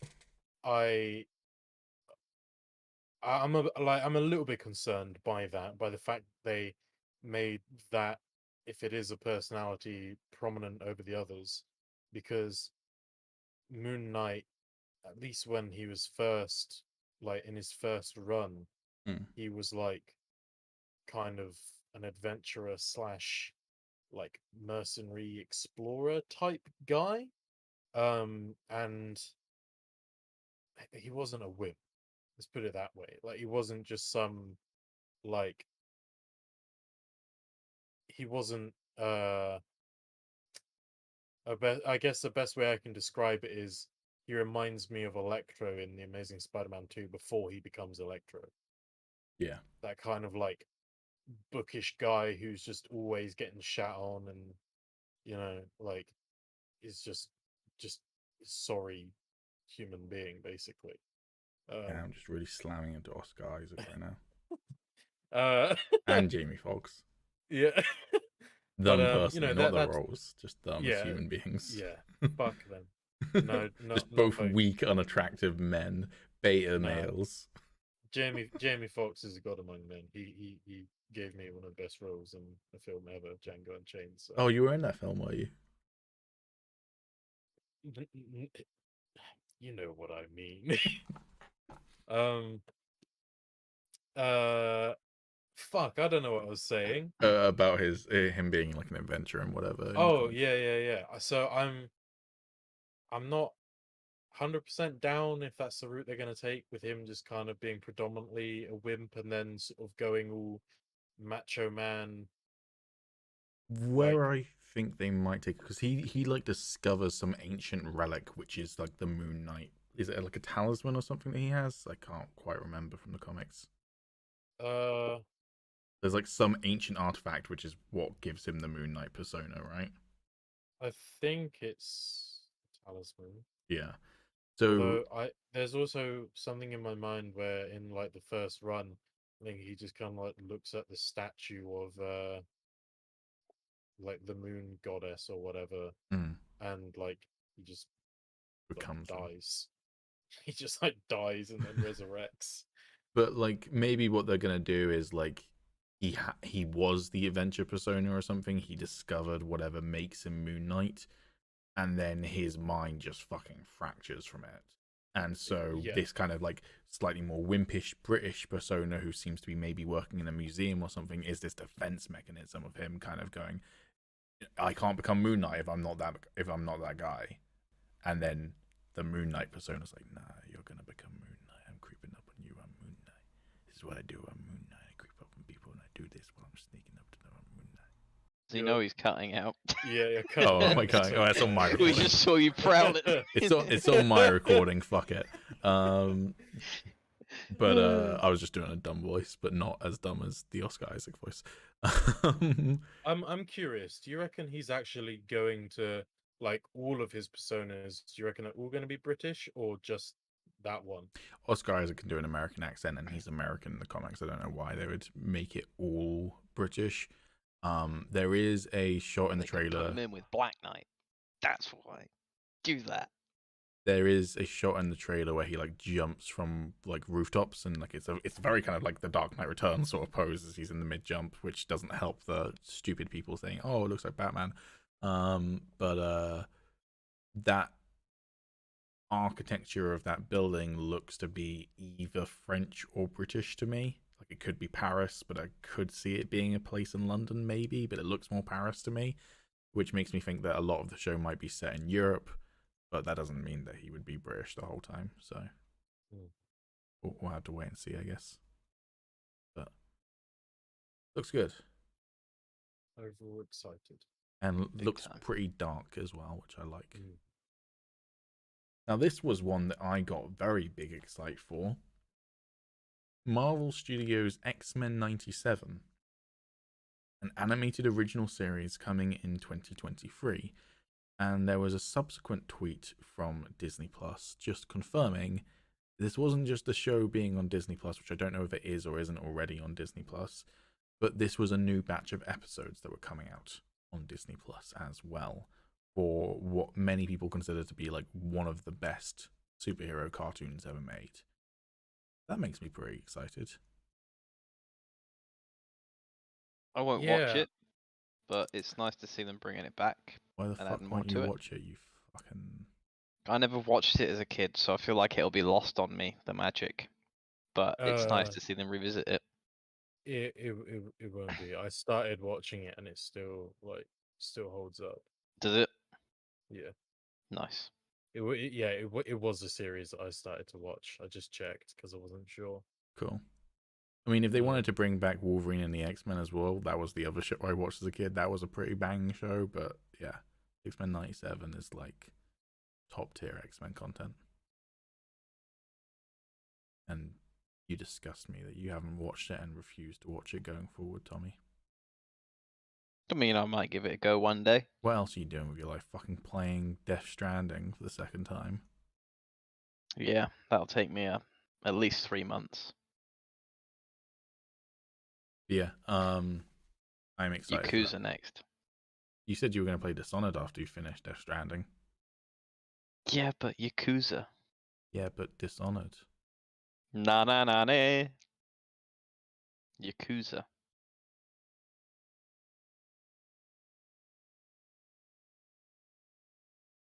Yakuza. Don't know what's 0. happening.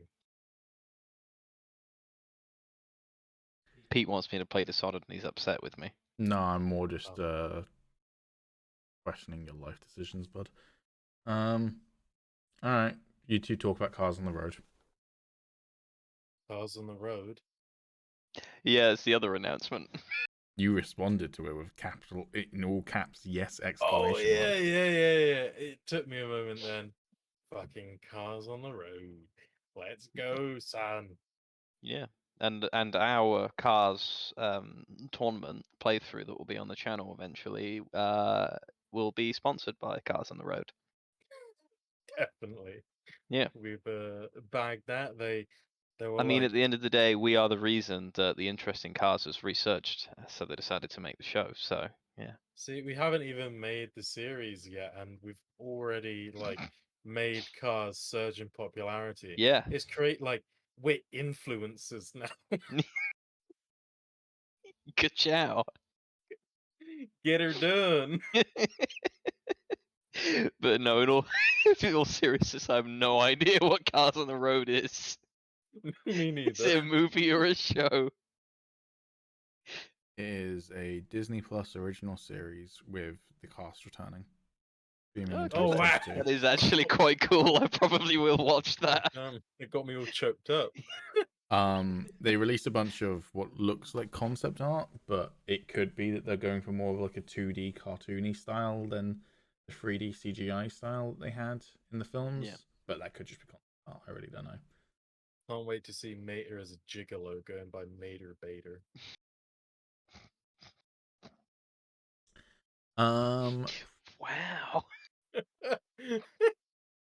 Prey. I mean, yeah, it's Predator again, isn't it? But it's at least a bit of a better twist than what we're used to. I like Predators. That was like the third one, wasn't it? I didn't see that one actually. That one was alright. Was it? I like. Go on, Alex. I was just gonna say I like the first one and Alien versus Predator, and that's pretty much it. No, fair enough.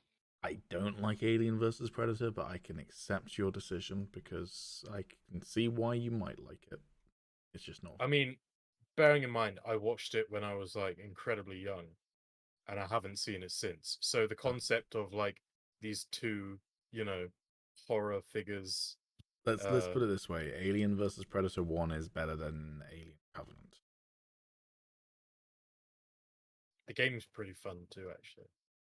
It was alright, but yeah, no, I'm cool for them trying something new and trying to reinvent the series. That's cool with me. Yeah. At the same time, though, using primitive tools or bows and arrows and stuff to fight a predator isn't new. So I want to like obviously it's in a different time, but I need to see it to really understand the full differences they're going to make with it. Fair enough. Yeah. Kenobi. Big yes. Big yes. Alex is deciding whether he goes on his tirade about the thing that I know he wants to go on a tirade about with Kenobi. Oh, what's this gonna be? You know what it is. Do I? His opinions on a certain thing to do with Kenobi. Let it out, Alex. I don't know what you're expecting me to say. I don't know if I've even said it on this podcast. But I don't particularly care necessarily about Obi-Wan anymore. Because I feel like we've just seen enough of him. I feel like there are characters out there that I don't know if he's like just rubbing his face or hiding from you. yeah. Is he I like don't want to look at him. I can't just, hear a word you're saying, but it sounded like crap on the audio. I personally I just think we've seen enough of Obi-Wan. I think there are characters out there that could have done with some more screen time. I personally would have really enjoyed a Qui-Gon Jinn show because as I said, we've seen so much to do with Obi-Wan, and Qui-Gon we could have looked into his past. I don't really want any more Qui-Gon. Why? Because of Liam Neeson. I'll happily not watch any more content with Liam Neeson in it. Why? I don't know what this is in reference to. Oh, this might be a bit heavy to bring up on a podcast. So, Yeah. Alex, what are your opinions on Kenobi? My opinions on Kenobi are I don't really give a shit about Kenobi anymore. Hmm. I still very much like him as a character, don't get me wrong.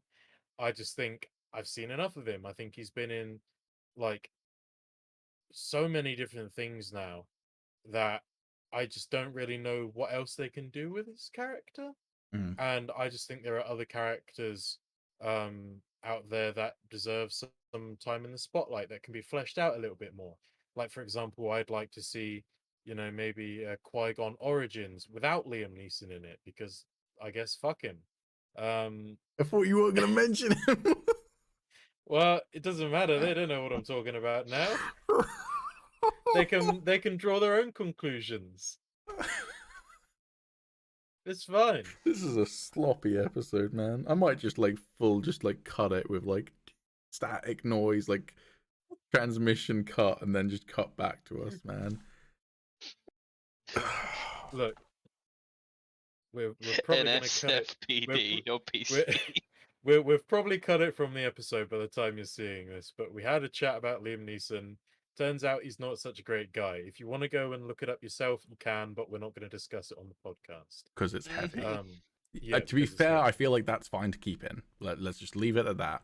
Yeah. Exactly. You can draw your own conclusions, but we got onto a heavy topic to do with Liam Neeson. So yeah. So yeah, I think, like, I just don't really see what they can do with the character. I don't really care. However, I am excited for my boy Hayden Christensen to make a return. Yeah, and I'm still really curious. When they announced him, I was really curious to see, like, is it just going to be him in the Darth Vader suit, but James Earl Jones doing the voice? It'd be weird if Hayden Christensen was doing the voice, because it's always James Earl Jones. But to me, it's still like, there has to be some like Vader out of his mask or flashbacks or something. But at the same time, all of the concept art they revealed, it doesn't hint towards any of that. And the concept art that they revealed during the little showcase was really interesting because it revealed two major things, I would say, which is what looks like... Let's deal with the smaller thing first. There is a shot of a bunch of stormtroopers leaving a ship, including what looks like an Inquisitor, but more specifically than just a Inquisitor, it looks a lot like the second sister from Fallen Order, which is interesting. Yeah, see that one? I remember all the numbers. She was like Trilla, the main one. Oh, Trilla, yeah. That is interesting. Who, we don't know whether this show is set before or after Fallen Order, but Fallen Order's like 3 years after Revenge of the Sith. It's not long at all afterwards. So maybe 5 years, but it's like it's not as far after Revenge of the Sith as I thought when I first played it. So, Ewan McGregor and Hayden Christensen, they look good for their age, but they definitely look older than they did in Revenge of the Sith, which I guess for Hayden Christensen's not a problem because lava. But he's still looking pretty good anyway. And I know because I saw him yesterday. And I got his and Ian McDiarmid's signatures. Very, very nice. Anakin Skywalker held my lightsaber, folks. Did he kill any younglings with it? I hope so. He got all the blood off, it's fine. But yeah, so yeah, no, he definitely looks good for his age, but like he definitely, he looks, I don't know, 10 years or so older than he was in Revenge of the Sith, and it's 16 years since then, so that's pretty good, I would say. So, you can't just like have him show up like without makeup or whatever. He couldn't just play Anakin in the Clone Wars era. But yeah, so I don't know if it's going to be set before Fallen Order, or a lot of people are like, oh, it can't be Trilla, that makes no sense, blah blah blah blah blah. Spoilers alert for Fallen Order. She died in Fallen Order. There we go. I gave them the pause. So yeah, it doesn't really make much sense if it is after Fallen Order.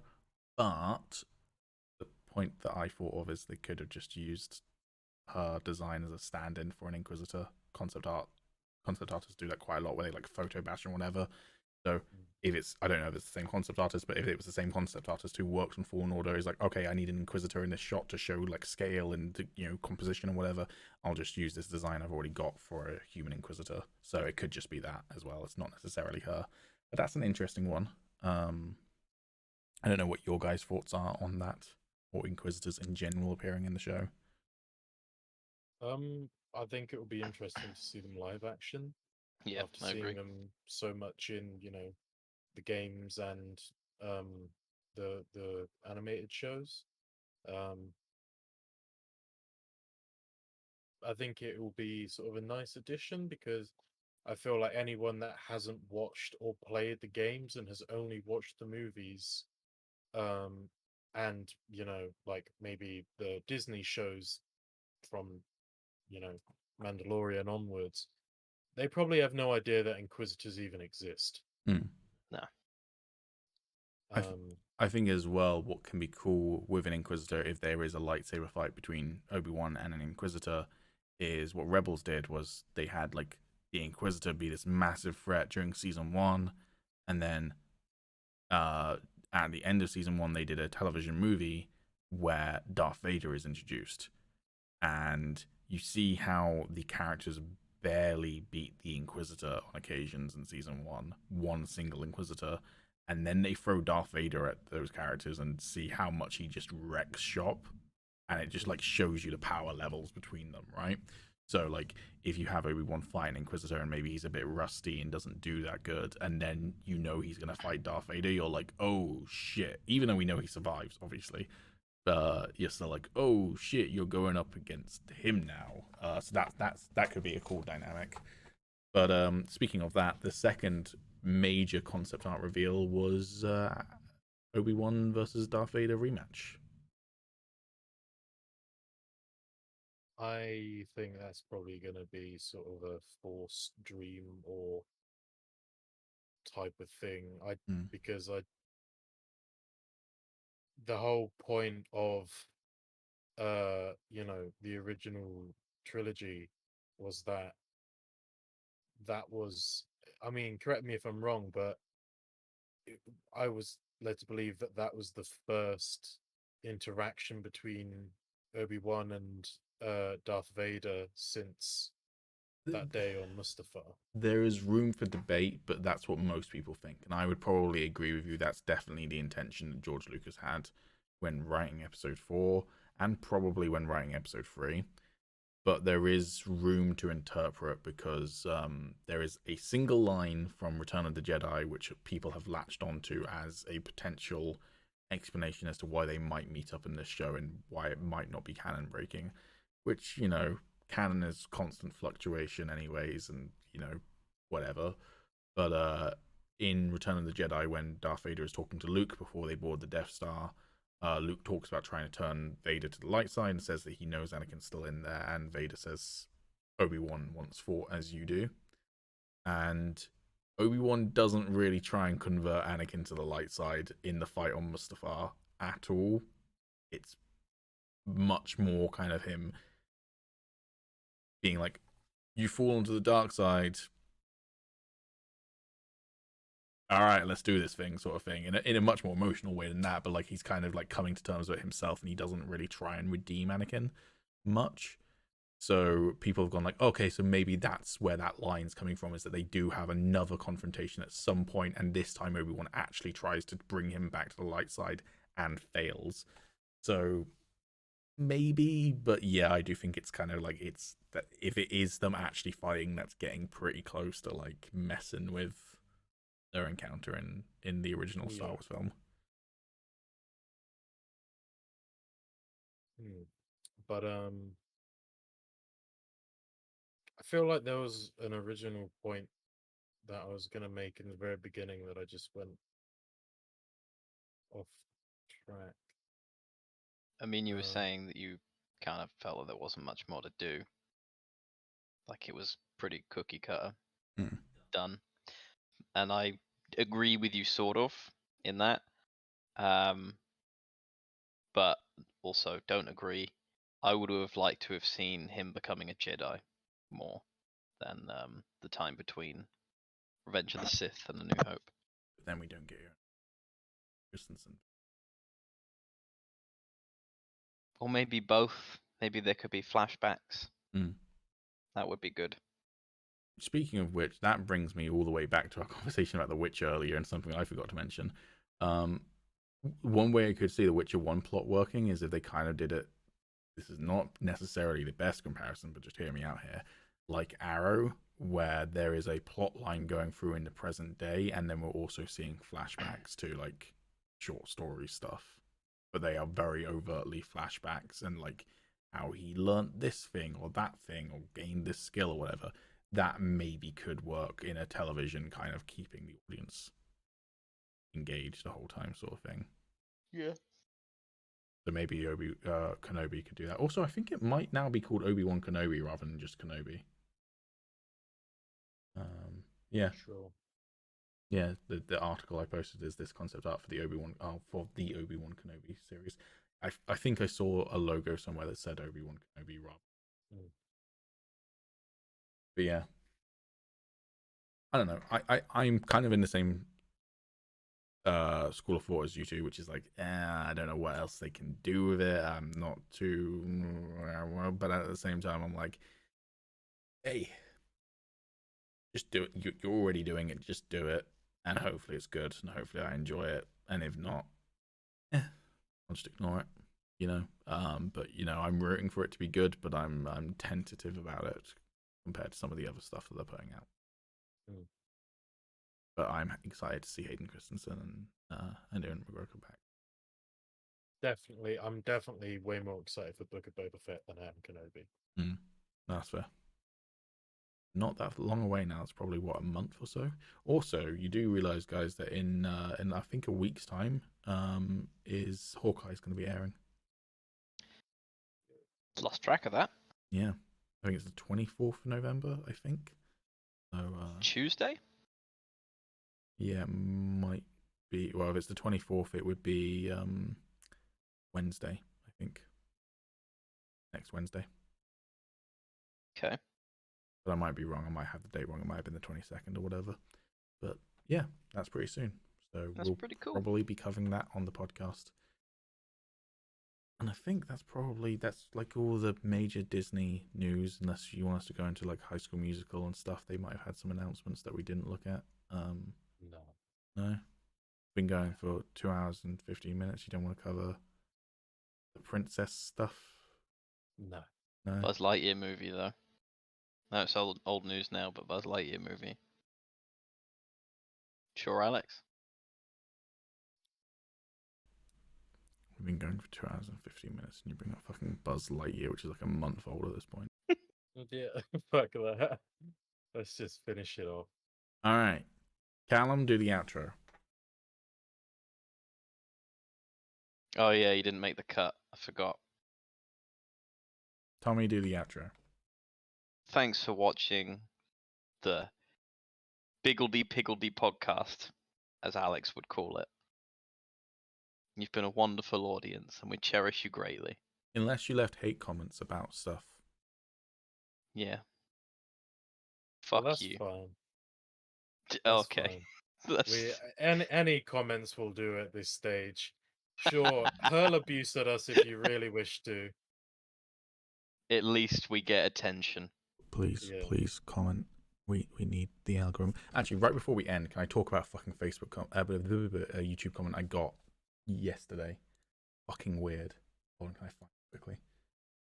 This was on my personal channel, which I'm not going to shout out because, these two haven't given me permission to.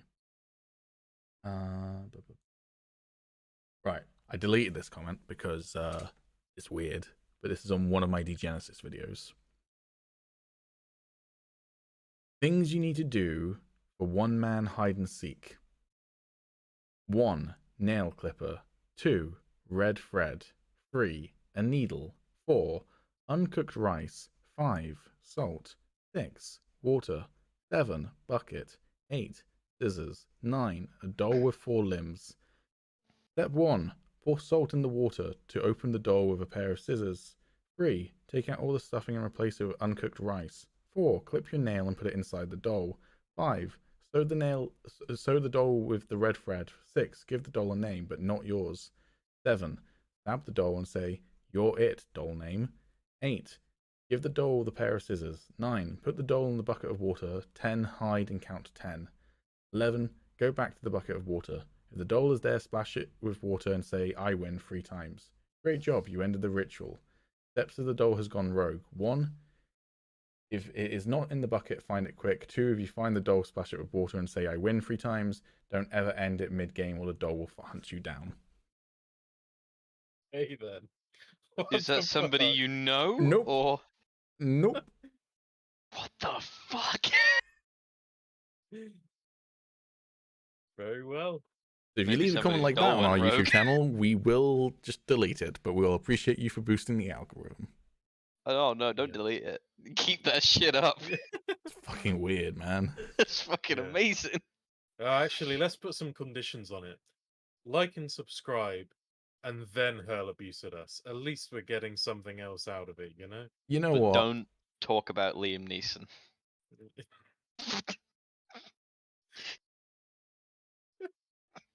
You know what? Just hurl abuse at Tommy, because he's the reason that this podcast derailed twice, and there's weird edits in the middle of it. So Twice, just the once.